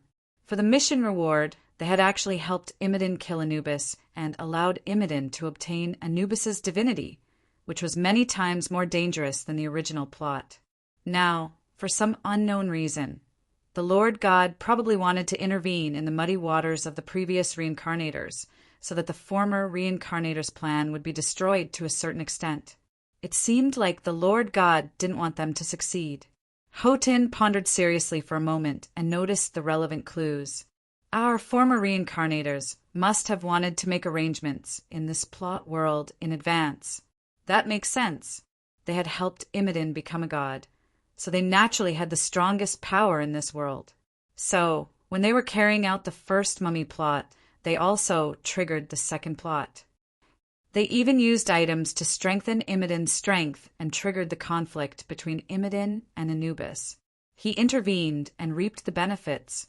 Now that Anubis is dead, who knows how much they have gained? There was a subtle hint of jealousy in Hotin's heart, but he knew that the reincarnators who could reverse the plot to this extent and directly intervene in the killing of a god had amazing courage and strength. The kangaroos were far from being able to provoke them. But the Lord God sent us here to stir up shit and destroy their plan for the third part. So, the more variables we create in the current situation, the more chaos we create, and the more trouble we create for the previous reincarnation team, the more recognition we will get from the Lord God, and the more rewards and gains we will get. Of course, this will definitely offend the previous reincarnation team. But who cares? Anyway, I have to get my hands on the benefits first. We can talk about the rest later. With a trace of the short-sighted mentality unique to reincarnators, Hudan was not afraid of offending the former reincarnators of this world. He did not even know if he could come back alive from the next mission. Of course, he had to seize every opportunity to make himself stronger. But what he didn't know was that the former samsara traveler Chenong, whom he considered, didn't plan the details at all. Even if the Eye of Horus was damaged in Egypt, he didn't care at all. The big picture he wanted to shape couldn't be changed. As long as Imodin was alive, he wouldn't be able to suppress his desire to destroy the whole world. This was something that Chenong had already decided upon when he killed Ansuna. The most important reason why Chenong killed Ansuna was to make Imodin stare into the abyss and become a demigod full of destruction and madness. Then, by giving him half of Anubis's divinity, he would successfully make Imodin sink into the abyss forever and lead the army of the dead to destroy the world. As for the other half of the plan, well, if China, who had obtained divinity, was molded into the virtual godhood Qin First Emperor. Now that the Qin First Emperor had obtained the relevant authority of Anubis, it was no longer something that the Lord God could easily deal with. It was like a virus lurking in the Lord God system, and it had amazing strength. It was an existence that surpassed 11 stars. The samsara traveler sent by the Lord God was not qualified to touch it at all. Since there was no way to stop the Qin First Emperor, there was no way to intervene in Xinqi's plan. If they couldn't intervene in Xinqi's plan, Chenang's arrangement would basically not be destroyed. As for the Horus's eye organization that seemed to be the core interest of Chenang, it was actually useless. It was a dispensable arrangement in Chenang's plan, and it was originally sent out as a target for the Lord God to hit. Now the key layout was in the east. Even if the samsara traveler turned Egypt upside down, it would not be able to touch Qin Ang's core plan. Therefore, unless the Lord God directly sent a samsara team that had the virtual godhood Qin First Emperor to compete head-on, it would not be able to play the role of disrupting Qin Ang's plan. But this possibility was broken by Qin Ang from the beginning. Qin Ang had gone around in circles and paved the vest of Anubis for the Qin First Emperor, creating an identity that was reasonable in the evaluation of the Lord God, in order to avoid exposing their true intentions. Under this strategic deception, the Lord God system could only send some small samsara travelers to touch Qin Ang's arrangement. Most of them would be attracted by the obvious cover, the Eye of Horus. Things would eventually go according to Qin Ang's plan. The Western Immidan's undead army would rise, and the Western continent would be bathed in blood. The Eastern virtual godhood of Qin First Emperor, the Dragon Emperor, would be born, wiping out everything and shaping the Xianqin civilization. Then, the two great undead empires of the East and the West would compete with each other, triggering the third plot. Qin Ang would lead the Kyushu kingdom to reappear and recreate the Republic of China from the body of Xianqin. By that time, the reborn republic would have passed through its weakest period with the help of Xianqin. It would not be afraid even if it faced the Lord God head-on. In the darkness of the broken underworld, Immidan was like a shadow burning with black flames. He was fusing with the divinity of Anubis, and he was growing stronger at an alarming rate. The four abominations watched in fear as he slowly lost his humanity and became an indescribable existence, just like the abyss in his eyes in the past. Immidan used the last bit of his humanity and sighed. I still failed in the end. When I stared into the abyss stared back at me. I used to think that my greatest enemy was that terrifying mortal, but in the end, I realized that it was actually me. When he killed Ansuna and destroyed me, he had already created an abyss, and for the sake of revenge, I stared at it for a long time. Until this moment, I also became an abyss. Hatred also destroyed me in the end. It was only at this moment that I realized that he wanted me to be devoured by the abyss. I used to think that he would use the legacy of Anubis to completely control me, but I was wrong. He wanted me to be uncontrollable. Blood and black tears flowed from Immidan's eyes. He watched helplessly as he was devoured by the black flames, and with the last bit of his consciousness he struggled and said, Minis kasaikamwi sekemabu seket. I can no longer control myself, and I'm falling into the abyss. When I open my eyes again, the one in front of you will no longer be the benevolent high priest Immidan who took you in, but a monster in the name of Immidan. Don't try to resist it. Don't crave for its pity and forgiveness. Treat it carefully. Don't talk nonsense about resistance, and let it die in its own hatred. Otherwise, it will also let the abyss devour you. Under the complicated gazes of the four, Immidan closed his eyes. When he opened them again, there was only an endless abyss in his eyes. Chapter 702. In the port of London in 1920, the stench of the copper-green Thames River frothed. Most of the ships were coal-fired steamships. The Thames was busy with shipping. In the early morning sun, ships came and went, shuttling under the London Bridge. O'Connor looked at the port of the Thames River, a strong sense of uneasiness in his heart. London, which had just ended the First World War, had returned to its former prosperity. It was even more prosperous than before the war. During the First World War, the British soldiers had only lost about 700,000 people. It was less than 50% of the Irish famine caused by the British aristocrats, and less than 30% of the casualties in China's anti-Japanese war. Qin Ang felt that with such a small number of casualties, how could it reflect the weight of Britain's hegemony in the world? How could it reflect the sacrifices that had been made for Britain's hegemony for hundreds of years? In order to defend hegemony, more than half of Britain's population of 50 million had died. Qin Ang felt that it was not much. In order to gain independence, 20% of East Timor's population had died. In order to destroy the Taiping Heavenly Kingdom, the Qing dynasty had slaughtered nearly 20 million people, which was close to the total number of casualties in the First World War. However, Britain's hegemony had fallen, and only 700,000 people had died. Chun Ong felt that this was a disgrace to Britain. When the evil Immoden's army of the dead was resurrected, only Britain had the right to represent the Western world. Only by sacrificing 2 generations of people and shedding their blood could humanity regain its glory and triumph over evil. According to Chinang's plan, Britain should fight for 14 years until the last generation died.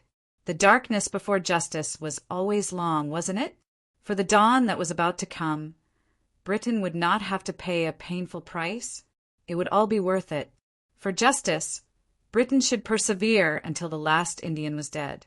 At this moment, in the House of Lords, the Speaker, who was wearing stockings and representing the authority of the House of Lords, walked into the auditorium of the House of Lords. The auditorium was already filled with members. O'Connor carefully passed through the side door and walked into the auditorium. A group of members roared at the Speaker. The British Empire should know what happened in Egypt. We have special interests in Egypt. No matter what, the British Empire will never allow the Suez Canal, which is the lifeline of Europe and can control the situation in Europe, to leave our control. There has been no news from the Suez military base for almost 2 months. Shipping has been cut off for a week, gentlemen, and the London Stock Exchange is going mad. And you still don't know what happened. Don't tell us that the telegram is true, that the undead army has taken over Suez. This is the Senate, not a place for liars and lunatics. We need accurate information from the government.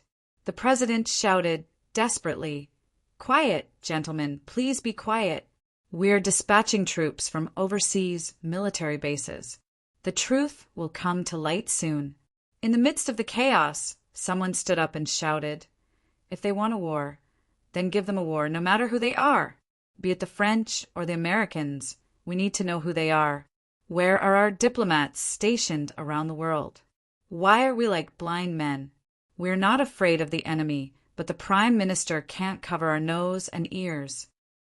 The Speaker shouted, "Our enemy is very cunning. I've invited Mr. O'Connor, a veteran who was passing by the Suez military base when it fell. He will tell us what happened there. But gentlemen, I don't know how to judge because it's not just Mr. O'Connor's confession. He brought back a platoon of soldiers to share his story." The Speaker asked the people around O'Connor to move aside. O'Connor squeezed onto the podium with difficulty. He hesitated for a moment before saying loudly, "Gentlemen, what I'm about to say might be absurd and shocking, but I swear in the name of God that it's all true. Every word, every sentence, I'm willing to take responsibility for it. It all started when I was stationed at Hamunathar with the army last year. I and a battalion of men saw with our own eyes that thousands of lightning bolts fell from the sky. That Easterner was bathed in countless silver lightning bolts and turned the place into a barren land.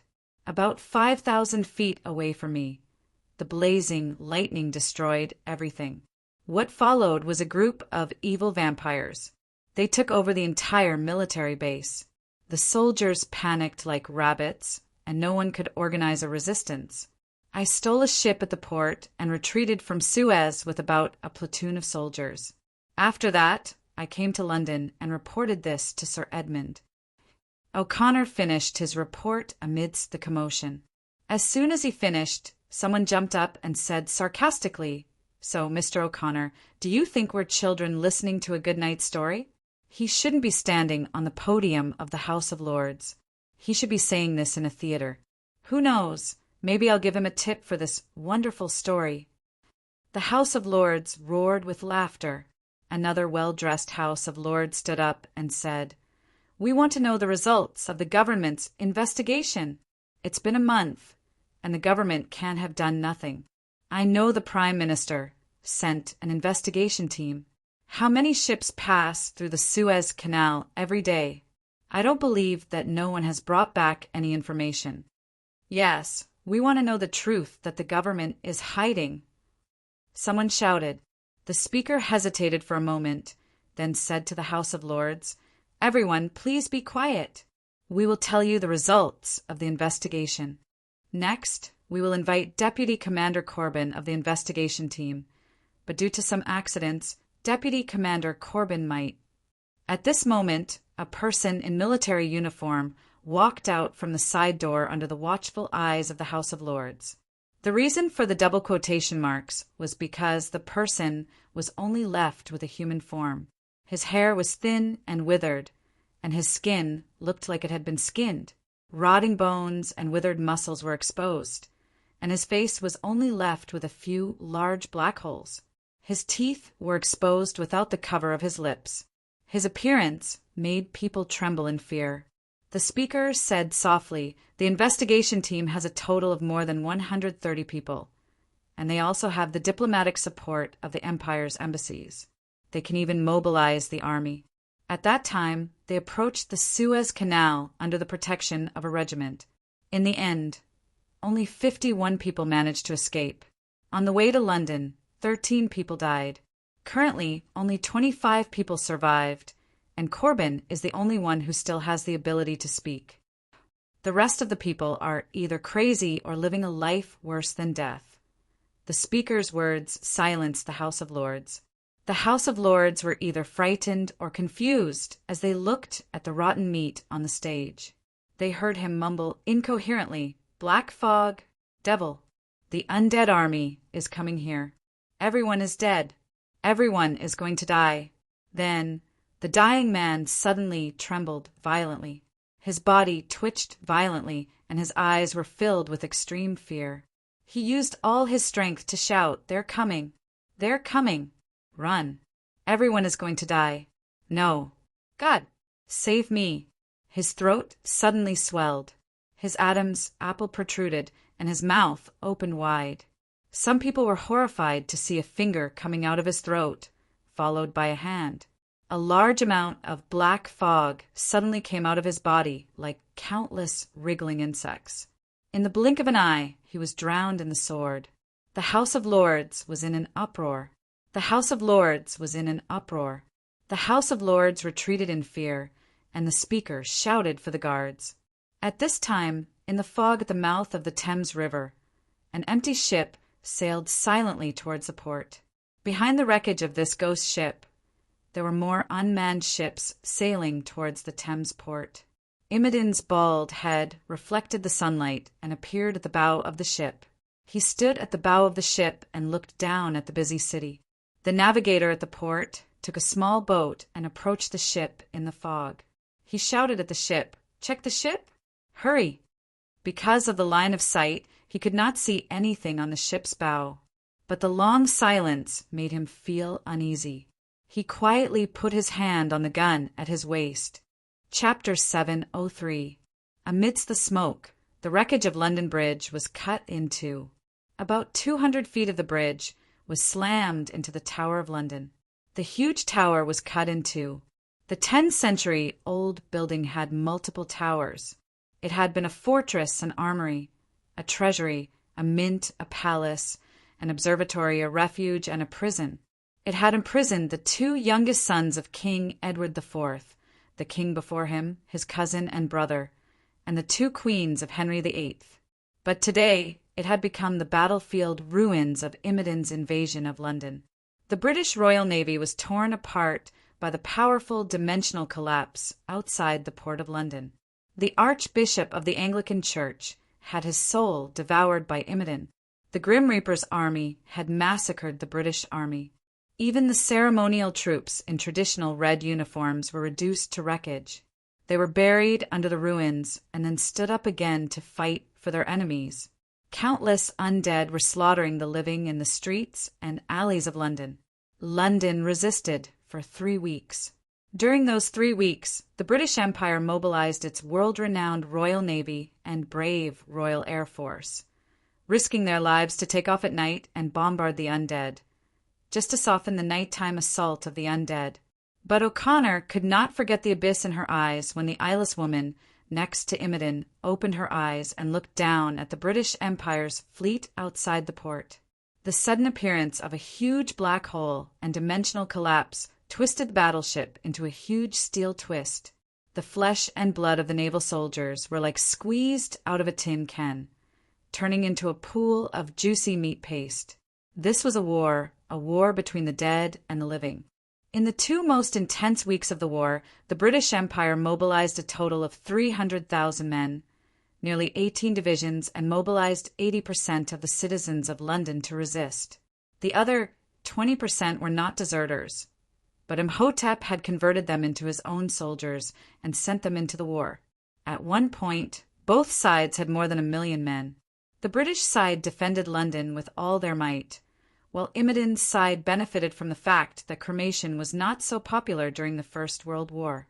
There were trenches and fortresses everywhere. The British citizens fearlessly organized resistance in their houses, blocked the streets, and built fortifications. King George V once stood up and called on the British people to stand up and resist. He cried out, "One step back and we will be in London. We have no way back." The battlefield in London was now splattered with the blood of the British soldiers and civilians. The entire city was in ruins.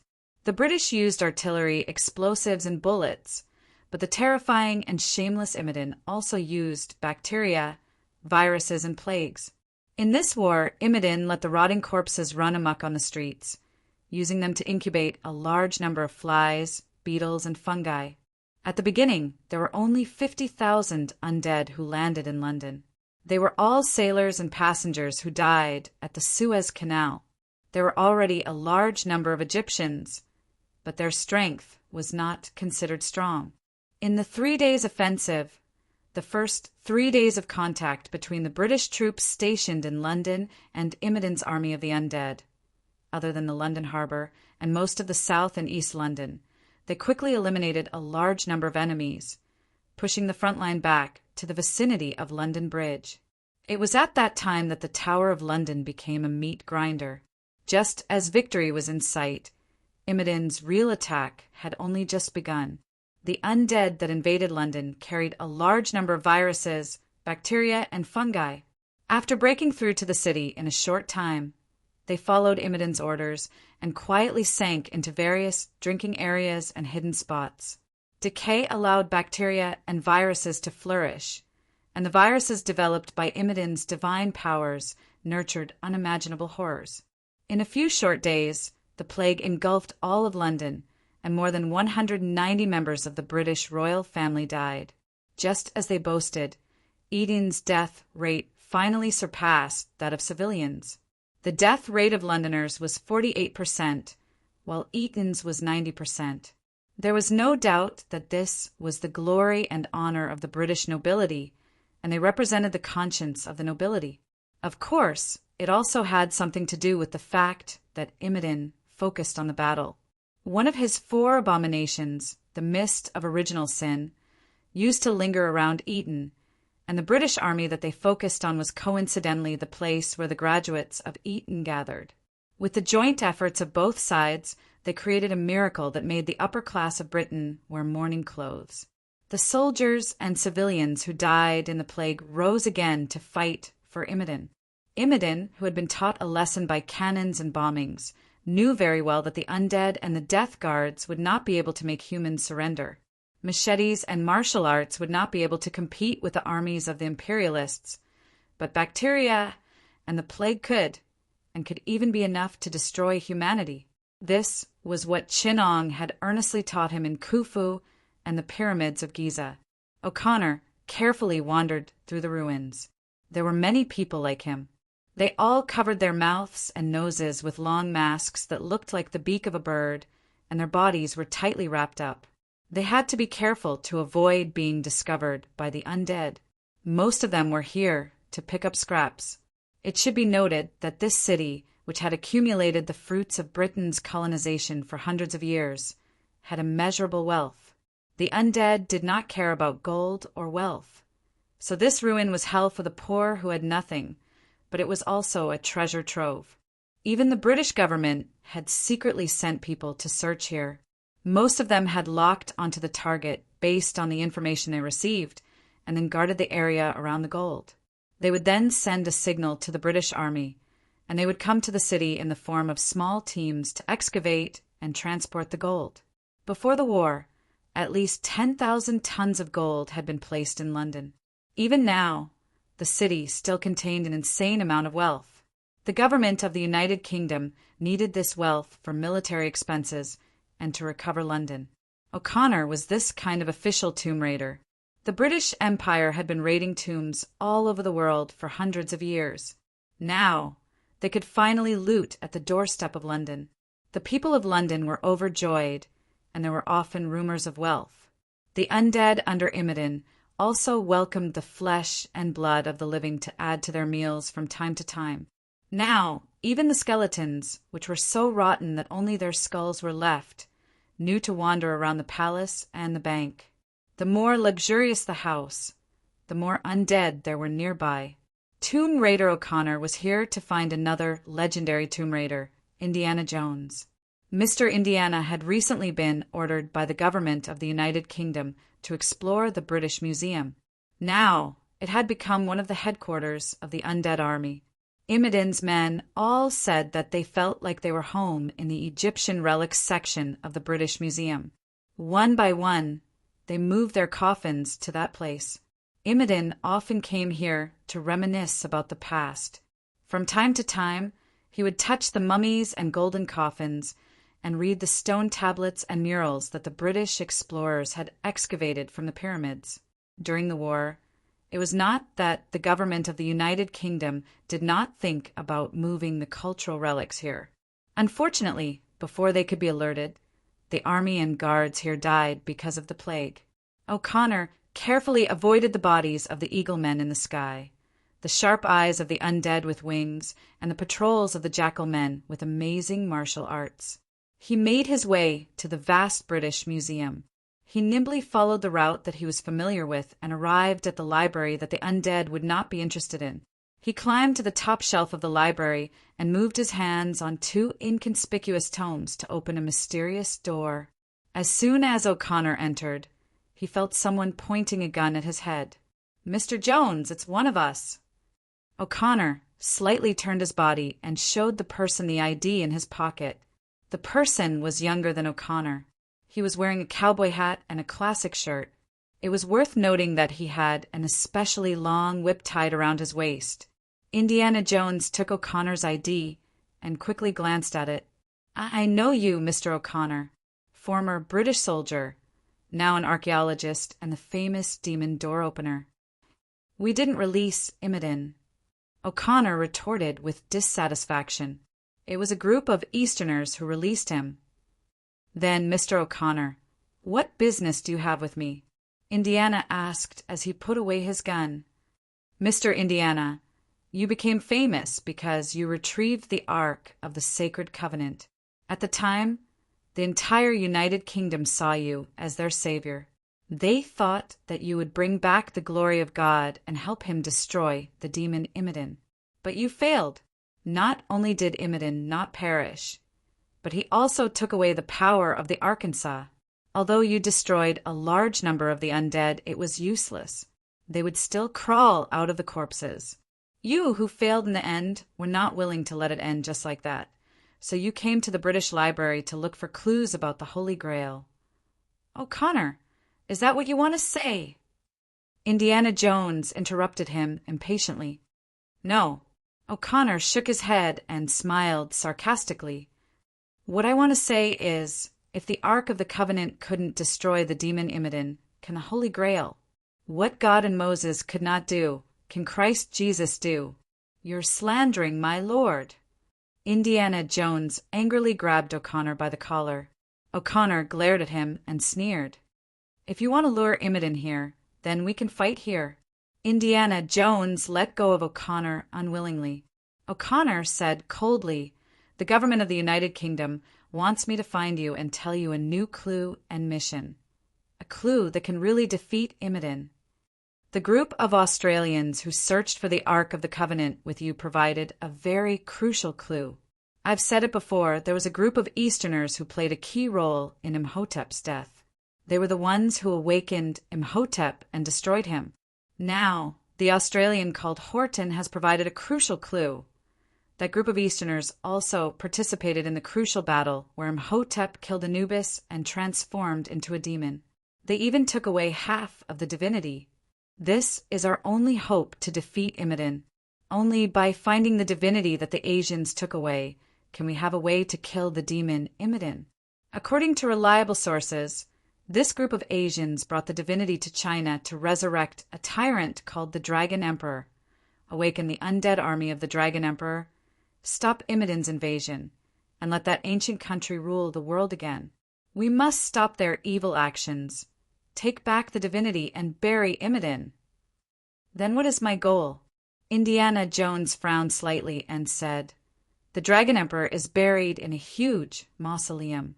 He was the first emperor of China. The legend of him being cursed is vaguely related in the history books of China. It is said that a fairy named Ziyuan sealed the tyrant Dragon Emperor who wanted to conquer the world. If that group wants to resurrect the Dragon Emperor, they will definitely go to his mausoleum. So the government of the United Kingdom wants me to go to the mausoleum of the Dragon Emperor and help them take the divinity of Anubis to prevent the Dragon Emperor from resurrecting? Not you, us."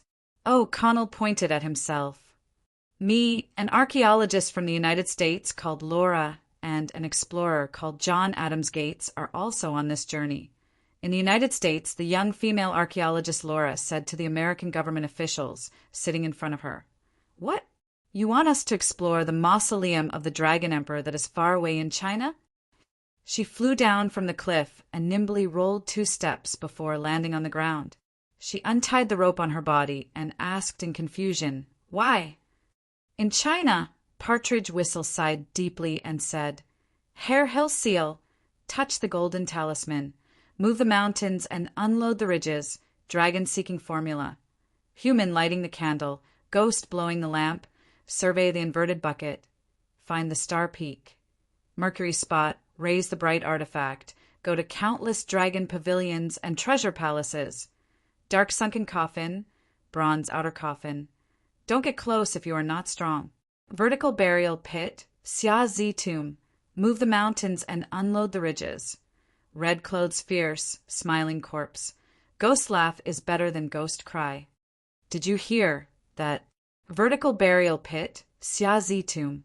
I have to walk around when I hear it. You actually want me to touch the mausoleum of the first emperor? Chun Yulo. Are you trying to push me to my death?"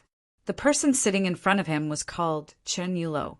He was born into a family of grave robbers and was the leader of 3 generations of robbers. His father was the helmsman of the Unload Ridge bandits.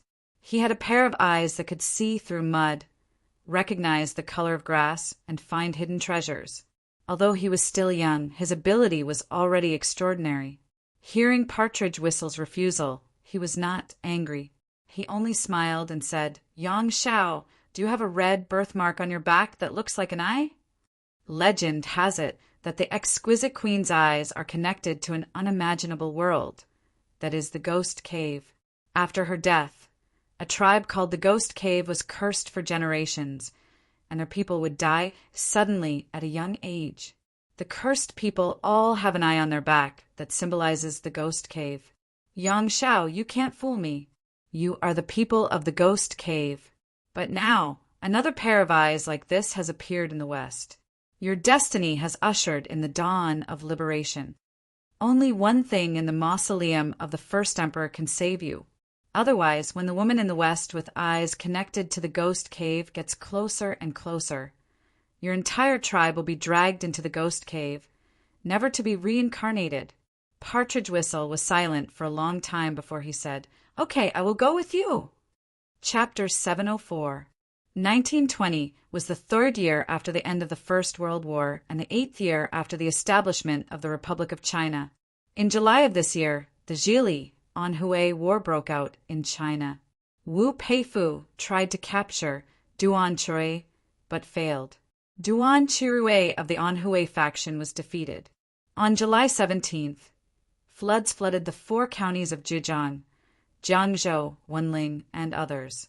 The disaster was unprecedented in 60 years.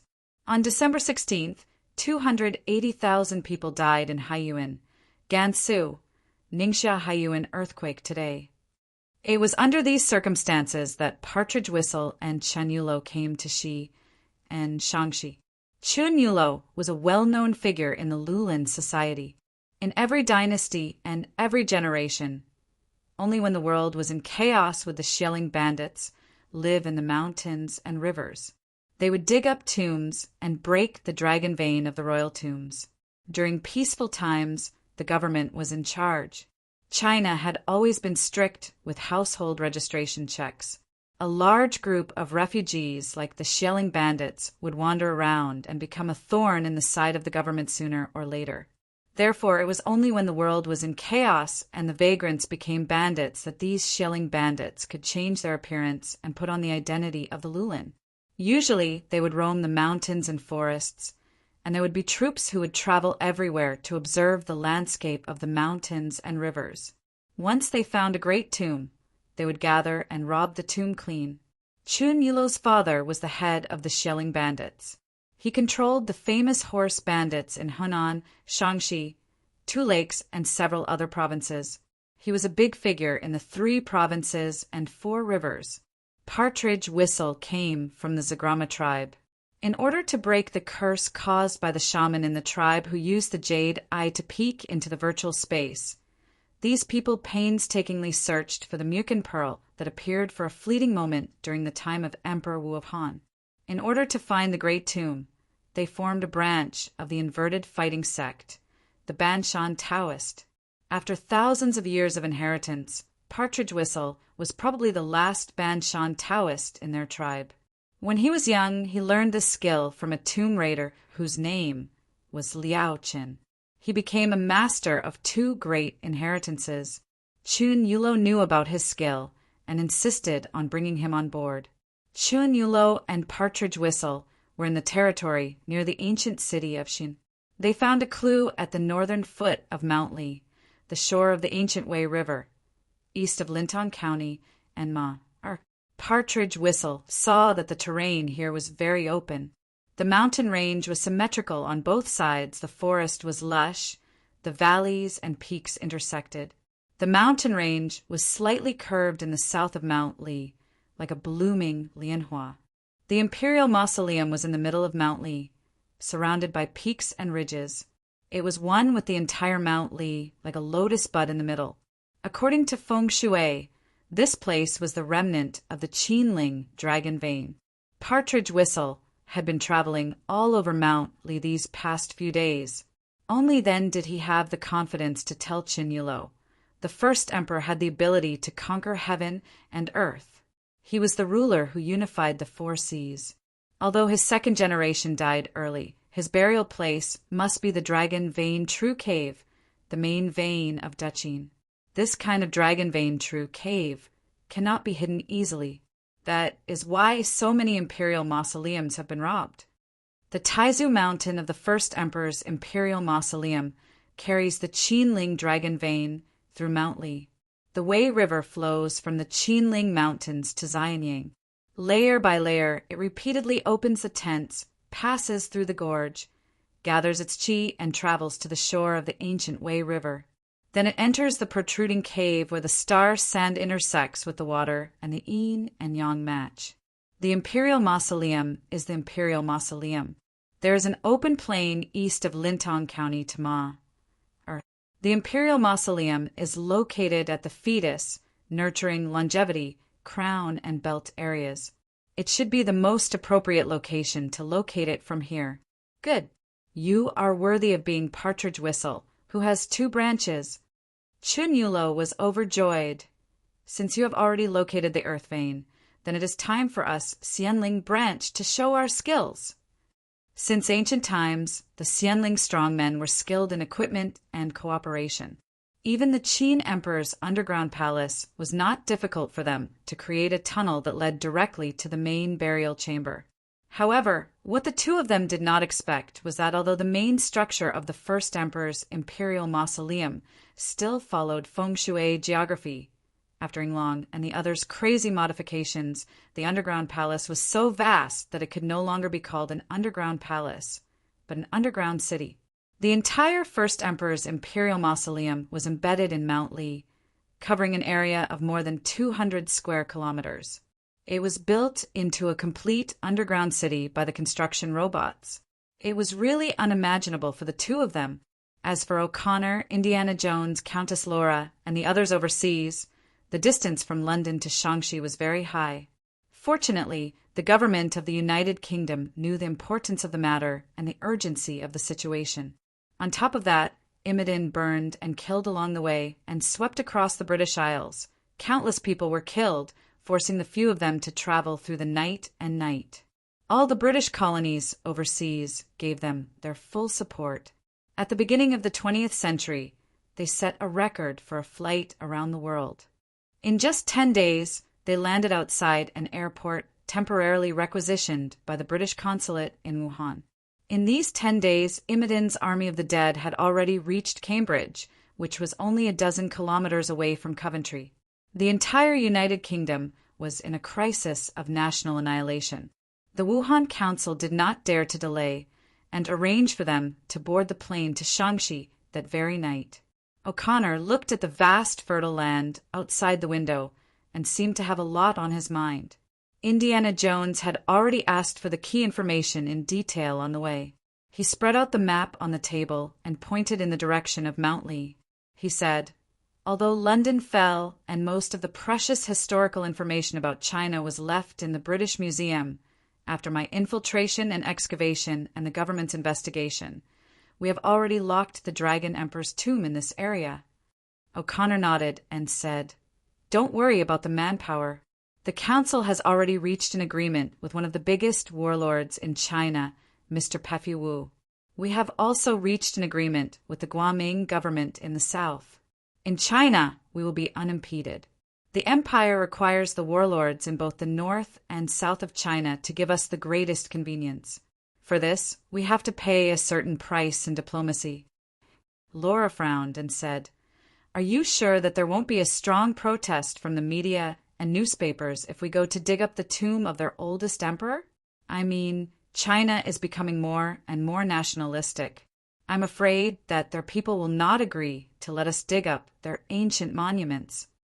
O'Connor sneered and said, "The British Empire will not care about the protests of their people. This journey is related to the safety of our country. No matter which warlord, they will not be able to bear the consequences of the imperial government's wrath. They will obediently take us there. As for those newspapers, if they don't shut up, they will never be able to open their mouths again. No one will care about the protests of the dead." The Wuhan consulate informed us that when they received the order from the British Prime Minister, they had already arranged for people to go to Xin first. They have contacted a group of China's civilian explorers to help us go down to the tomb and find Imodin's divinity. There is also a battalion of British Army with us. They are responsible for protecting us and supervising and controlling the entire excavation camp. We need about 5,000 people to be responsible for the excavation and exploration. It is too dangerous without an army to suppress it. 5,000 people? Laura exclaimed in disbelief. Is there a pyramid buried there? Chapter 705. The next morning, O'Connor and his group came to the construction site at the foot of Mount Li. The place had been protected by the people Feng Yuxiang had sent. The British Council in Wuhan had sent someone to contact Feng Yuxiang. Previously, Yan Xiangwen had suddenly committed suicide not long after he became the Shaanxi military governor. So Feng Yuxiang, the commander of the 11th Division of the Direct Army, had taken over as the Shaanxi military governor. Feng Yuxiang was the military chief of the Northern Ocean warlords in Shaanxi. When he received O'Connor and the others in the Shaanxi military governor's office, he was dressed in a soldier's uniform. Due to the fact that he was a soldier, he always liked to put on a simple and hard-working look. However, he was also a devout Christian. When he received the foreign believers, he even wore a cross hanging on his chest, making him look neither fish nor fowl. In fact, at this time, believing in Christianity had once become a trend in China. The warlords took pride in believing in Christianity. Deep down, it was nothing more than currying favor with the foreigners. In the mess of the warlords in China, the words of the foreigners were more effective than the president of the Northern Ocean. Putting everything else aside, if the British were to loosen their grip and give Feng Yuxiang a discount on the interest on the arms and loans, it would be worth it for him to curry favor with them. Feng Yuxiang entertained the foreign archaeologists with great enthusiasm. He courteously invited O'Connor, Laura, and the others to pray in the small church at his home. In the name of discussing doctrines and the Bible, he became familiar with these foreigners. Although the British had suffered a heavy blow at this time, firstly, Feng Yuxiang might not know about it. Secondly, even if Feng Yuxiang knew about it, the British Empire still had some assets. Even the French and the Germans did not dare to look down on the British, who controlled the sea power, let alone the China warlords. Although the family business in England had failed, they were still nobler than the inferior Asians. O'Connor and the others all thought so. From their point of view, only Europe had culture and civilization, and Christianity was a universal value. The British were first-class civilized people, the Europeans were second-class civilized people, the Americans were low-class civilized people, the Japanese were civilized barbarians, and the Chinese were at best a little better than the African natives. They were classified as half-civilized barbarians, and the religious Chinese were a completely civilized breed of civilized barbarians, a little nobler than the rest. Therefore, when Feng Yuxiang revealed his identity as a disciple, they still had a good impression of him. However, when the two sides began to discuss the specific division of interests, the good impression was immediately thrown to the back of their minds. The British deputy director, who led the way, had a cold expression and said with a hint of a command, "We request that the Northern Ocean come forward to protect our archaeological team and suppress the local bandits and rebels. They will facilitate our activities here as much as possible." Feng Yuxiang laughed and said, "We must protect the legitimate interests of your country, but we can't betray the interests of China, right? Right now, the people on the streets are not giving you a good reputation for this archaeological activity. Qin First Emperor was a great emperor of China. His tomb was also an important property and treasure of the Chinese government. If your country forcibly takes over its archaeological activities, I'm afraid that public opinion will be unfavorable to the United Kingdom. You know, there's also the group of rebels in the south causing trouble. If we, the Northern Ocean, give in to England, the group of rebels in the south will definitely besiege the Northern Ocean in public opinion. The cultural and educational circles will also strongly oppose this behavior of infringing on China's treasures and reselling China's cultural relics." The deputy director's eyes turned cold, and he said lightly, "The government of the United Kingdom has no intention of robbing China's cultural relics." As soon as he said this, Feng Yuxiang cursed in his heart. "You're lying. The Dunhuang scriptures from Gansu province from more than 10 years ago were not displayed in the British Museum. There are so many treasures in the China Pavilion. Were they given to you by the people of China? But with all due respect, the Chinese government does not have the conditions to excavate and preserve cultural relics. Your country has no archaeology at all. Your country's history and culture can only be recognized by the international academic community under the development and protection of the United Kingdom. If we hand it over to you, it will only cause these precious cultural relics to flow into the international cultural relics market, causing inevitable damage and loss. This archaeological operation is of great importance. My country hopes to have a battalion of embassy guards at the archaeological site to protect our country's archaeologists and work normally. At the same time, we also need General Feng to provide reasonable help, such as guides and excavators. For the sake of the friendship between our two countries, General Feng should carefully consider our proposal. In order to force Feng Yuxiang to agree in the shortest time possible, the deputy director had to violate the British diplomatic circle's usual method of stirring up **T. He used a stiff threat to make Feng Yuxiang relent. Sure enough, When the deputy director's tone contained a hidden threat, Feng Yuxiang agreed to all the requirements of the United Kingdom despite his ugly expression. The deputy consul knew that the matter of bribing Feng Yuxiang later would be settled by them. The most important thing now was to let O'Connor and the others start working. Arriving at the foot of Mount Lee, Laura saw a well-organized excavation site. She was surprised to see a few people wearing hemp shoes and dressed as grave robbers. They were currently inserting a semi-cylindrical shovel into the ground. The leader of the group was an old man with grizzled hair. He was still holding onto his whip. His braid was coiled up on his head as he carefully inspected the soil that had been brought up. O'Connor walked behind Laura and asked in surprise, "What are these China people doing?" "Sure." Laura interrupted him and whispered, "I've heard from archaeologists who came to China that China's explorers and grave robbers used an archaeological tool called the Luoyang shovel to bring out soil that was tens of feet deep for analysis and inspection. They would observe the color and smell of the soil to determine its age, geological characteristics, and the burial soil. Experienced China explorers could even use them to determine if someone had excavated this land on a large scale hundreds of years ago. That's amazing!" Laura exclaimed. "The art of geomancy, the most important thing is to taste the water from the soil." The old man with gray hair whispered to Chinyolo, who was beside him, "I've tasted 17 ancient wells around here and confirmed that the water here is soft and sweet. It's 30% gold water and 70% silver water. It can be said to be rich and long-lasting. It's also suitable for the soil and weighs 8 taels. It's very auspicious." "Then why are you frowning?" Chinyolo was puzzled. "It's the soil brought out by the Luoyang shovel. It's very strange. I've already explored the upper layer of the tomb of the first emperor.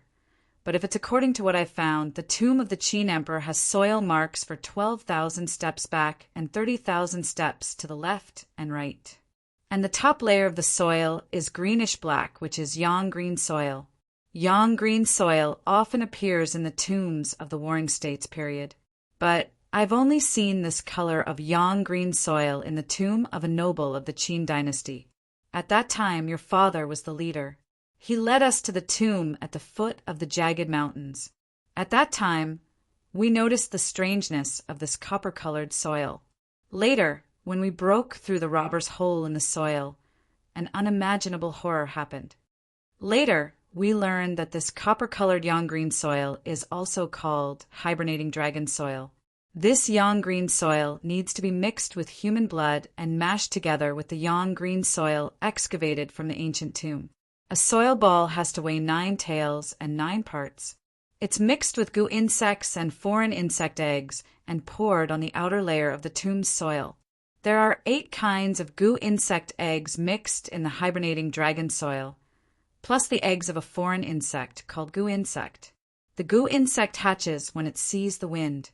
After the soil is covered, if it's more than 3 feet deep, with the nourishment of the underground Yin spring, then the goo insect in the soil will slowly lay eggs and die. This kind of foreign insect has a very strange temperament. It needs to parasitize goo insects to reproduce. The adult insects need to parasitize goo insects to borrow the goo insects to lay eggs. At that time, the eggs laid by the goo insects will carry the goo insect eggs and goo insect eggs. The goo insects hatched together with the goo insects will parasitize the next generation of goo insects in the shortest time. In order to let themselves parasitize goo insects to reproduce, the goo insects will secrete a kind of colloid like propolis before they die to protect the goo insect eggs. After they reach adulthood, they need to face the wind to grow wings. So after the first batch of hatched goo insect eggs, the goo insects that grow will die because they can't see the wind after protecting the goo insect eggs in the soil. But the goo insect eggs they parasitize can be maintained for thousands of years without losing vitality. Only when they see the wind, the secretion protecting the goo insects will disappear, prompting the goo insects to hatch. The old man sighed and said, when we robbed the tomb of the Qin aristocrat because we dug up the soil, the 2,000-year-old goo insect eggs inside were exposed to the wind and decayed into countless goo insects as fine as dust. Unknowingly, they parasitized in our bodies. As he said this, the old man carefully crushed the bronze-colored soil that was lifted up by the Luoyang shovel for Qin Yulo to see. Some large goo insects the size of sesame seeds and small ones that could not be seen fell from the soil. Qin Yulo's expression changed. He said in a low voice, "So there's this kind of soil under our feet? Then when we dig up a robber's hole, how much of the soil will the goo insects in it revive?"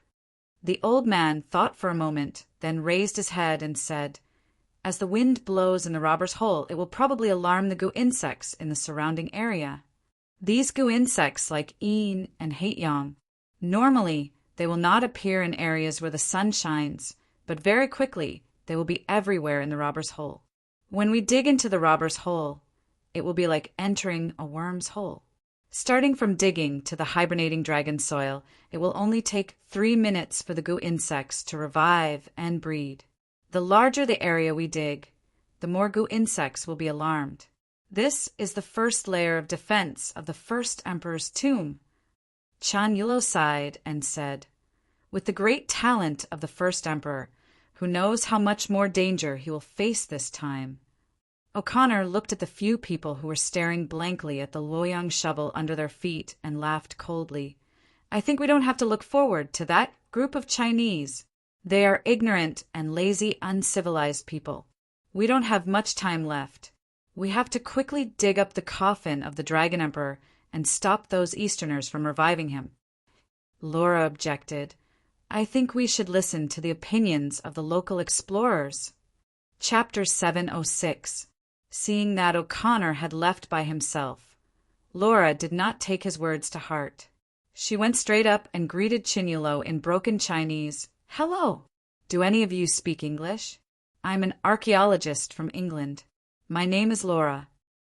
As the most outstanding female archaeologist in Britain, Laura could speak 7 languages. Although her Chinese wasn't very good, she could still communicate with the Chinese people with some difficulty. On the contrary, Qin Yulo was shocked by this foreign woman who could speak Chinese. He immediately reacted and asked in Xiangxi dialect, "Miss Laura, did you understand what we were talking about just now?" Qin Yulo did not know how much these foreigners understood. Now that he thought about it, it was really careless of him to talk about his old profession in front of these foreigners. Fortunately, the shelling bandits were used to using Xiangxi dialect. A sly light flashed in his eyes, and he used this to test Laura. China was a vast country, and there were many different dialects. China did not dare to say that it could understand all of them, let alone a foreigner like Laura. Therefore, Laura naturally showed a puzzled expression and said with difficulty, "Can you speak slower? I don't understand." Qin Yulo was experienced and could naturally read people's expressions. He felt that Laura did not seem to be lying, so he slightly relaxed. In order to take care of Laura, he deliberately slowed down and explained in official Chinese, "Miss Laura, when Marshal Feng from the Northern Ocean contacted us, he did not say that foreigners would be joining the archaeological team. Although we are only hired by Marshal Feng, we also know that China's treasures should not fall into the hands of outsiders. Although we are lowly people, we also know that it is a big crime to deceive your ancestors. So, Miss Laura, please forgive us. We cannot let you enter the construction site." Laura vaguely understood half of it and tried her best to explain, "We will not steal the cultural relics left by your ancestors. We only want one thing inside. That is, someone stole something from our country and put it in here. That's why we need your help to bring that thing out. Otherwise, not only the British, but the kind people all over the world will face a huge disaster." Laura struggled to explain in Hunan Mandarin. Halfway through her explanation, O'Connor, who was far away, turned around and called out to her, saying that he had found something important. She could only end it simply, "My companion is calling me, but please believe me, we need to build trust and cooperation between us. Goodbye." After saying this, Laura turned around and left the construction site. The gray-haired old man moved closer to Chinyulo's ear and whispered, "What should we do?" "Young master, if the British drive Feng Yuxiang's people to block this place, we will have to work for others, and now the foreigners are also involved. The mausoleum of the first emperor is dangerous and unpredictable, and Feng Yuxiang and the foreigners are eyeing it covetously. Should we still do this job? Feng Yuxiang invited us, but he never mentioned that the foreigners would also be involved. It can be seen that they are up to no good. They want to use us to crack the mechanisms of the first emperor's mausoleum and the dangerous geomancy. We also want to build a plank road in the open and move in the dark, bypassing their sight, sneaking into the main chamber of the tomb first, and fishing out a lot of good things. We, the Ridge's excavator, have always only been after money and goods, regardless of good or evil." Chun Yulo's eyes flickered, and he hesitated. The first emperor's mausoleum is huge, and it is close to Xian City. Normally, we would not dare to touch the tiger's buttocks, but now that we have Feng Yuxiang's support, we can use a lot of manpower to dig up the first emperor's mausoleum. This is really a rare opportunity. As for the Westerners, how could they understand the mysteries of Chinese feng shui when they entered the tomb? At that time, if we want them to live, they will live, and if we want them to die, they will die. If we want them to come to China, they will run into a big rice dumpling. Now tell everyone not to move, so as not to alarm the hidden dragon below. There are poisonous insect eggs everywhere. Once they all hatch in the wind, people within a radius of dozens of miles will die. What if the foreigners act rashly? The old man said worriedly. Tell everyone to stay away from the foreigners. A battalion of British is not easy to deal with. If they don't move, I will frame them once. If they move, they will be asking for trouble. Tell people to prepare more kerosene and firewood. When the time comes, we will set up the fire dragon formation on the high ground in the east, and naturally we will not have to worry. I will go and discuss with Partridge Whistle now. Don't move. If Feng Yuxiang urges you to come down, just say that we need to worship the god when we open the tomb, and we will not start work if we don't worship. When Laura returned to the tent, she heard O'Connor say, "Now the British Empire is in a stalemate. Today's telegram said that the plague has swept through all the counties in England, and even Ireland has been infected. The group of dead people has already reached Birmingham, and the British Empire's survival is at stake. We do not have time to work according to the normal archaeological process. We must make progress as soon as possible." O'Connor's eyes flashed, and he suddenly said, "Now there are 3 tons of explosives in the camp, and with the support of the engineering battalion, we can completely open a passage in the less important part of the mausoleum below, and use the explosives to lift the soil covering the upper layer of the underground palace. This way, we can excavate the entire mausoleum in only 2 days." Hearing this, Laura was shocked and hurriedly objected. "Impossible! This will cause immeasurable damage to the ruins below. If the worst happens and the underground palace collapses and is buried, then the time to clean up the underground palace will be delayed for at least 3 months. The risk is too great. We should get the support of the local explorers and make a more reasonable plan." After listening to the tit-for-tat between the two, Indiana Jones hesitated for a moment. He agreed with O'Connor's decision, but Laura's words were also very reasonable. If the explosives failed to lift the soil layer and create a gap in the underground palace, and instead caused the underground palace to collapse, then the whole operation would suffer a heavy blow. Although Jones did not know the saying in China, "More haste, less speed," he still understood similar principles. If we spend a lot of money to bribe General Feng and let him send a large number of workers to excavate this mausoleum at all costs, then the efficiency should be increased to a level that we can accept. Indiana Jones's meaning was very clear. The so-called at all costs was to let the Chinese work at the risk of their lives, just like the East China Road and the American West Railroad, to let the Chinese do the most dangerous work, using human lives to pave a path to the tomb. Instead of studying the traps and mechanisms, they would use living people to test it and let the Chinese take the risk to dismantle it. There was one more thing Mr. Indiana did not say. This way, they could safely supervise the work of the Chinese without risking their lives to explore. O'Connor rejected the idea without hesitation. The Chinese are not trustworthy, just like the Indians. They can't bear this level of responsibility, and they will make a mess.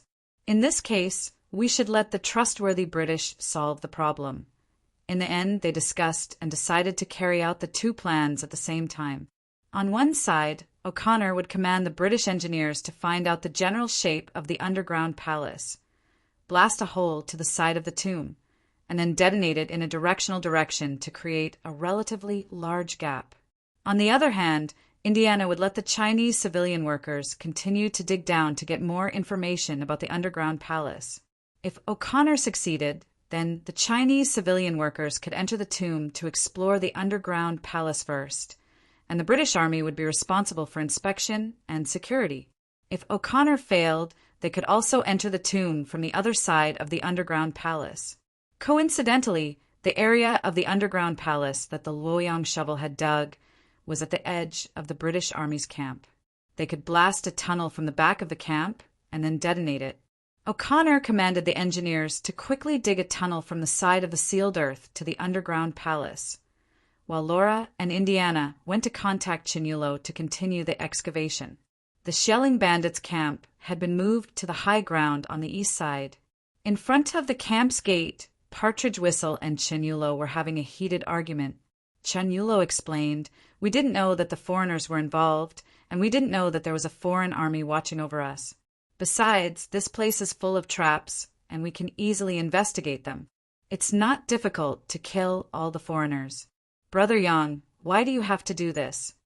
Partridge Whistle said solemnly, "We, the mountain-moving Taoists, are only here for the precious medicine, not for wealth, let alone to associate with the foreigners. Forgive me for not being able to explore the first emperor's mausoleum with Brother Chin." Chun Yulo persuaded, "Partridge Whistle, listen to me. The foreigners forcing Feng Yuxiang to dig the first emperor's mausoleum is a foregone conclusion. Feng Yuxiang is a cunning old fox, and he tricked me to come and pave the way for them. After I found out, I was also very angry. But even if we are not willing to be used by Feng Yuxiang, does he not have anyone in his hands? Most likely, he is still forcing the people to open the tomb for him. Brother Yang, do you know the danger of the hibernating dragon soil? If it weren't for us, who would be able to protect the people digging here? At that time, when the goo insect attacks, will it be a warlord like Feng Yuxiang who dies? Won't it be those innocent people?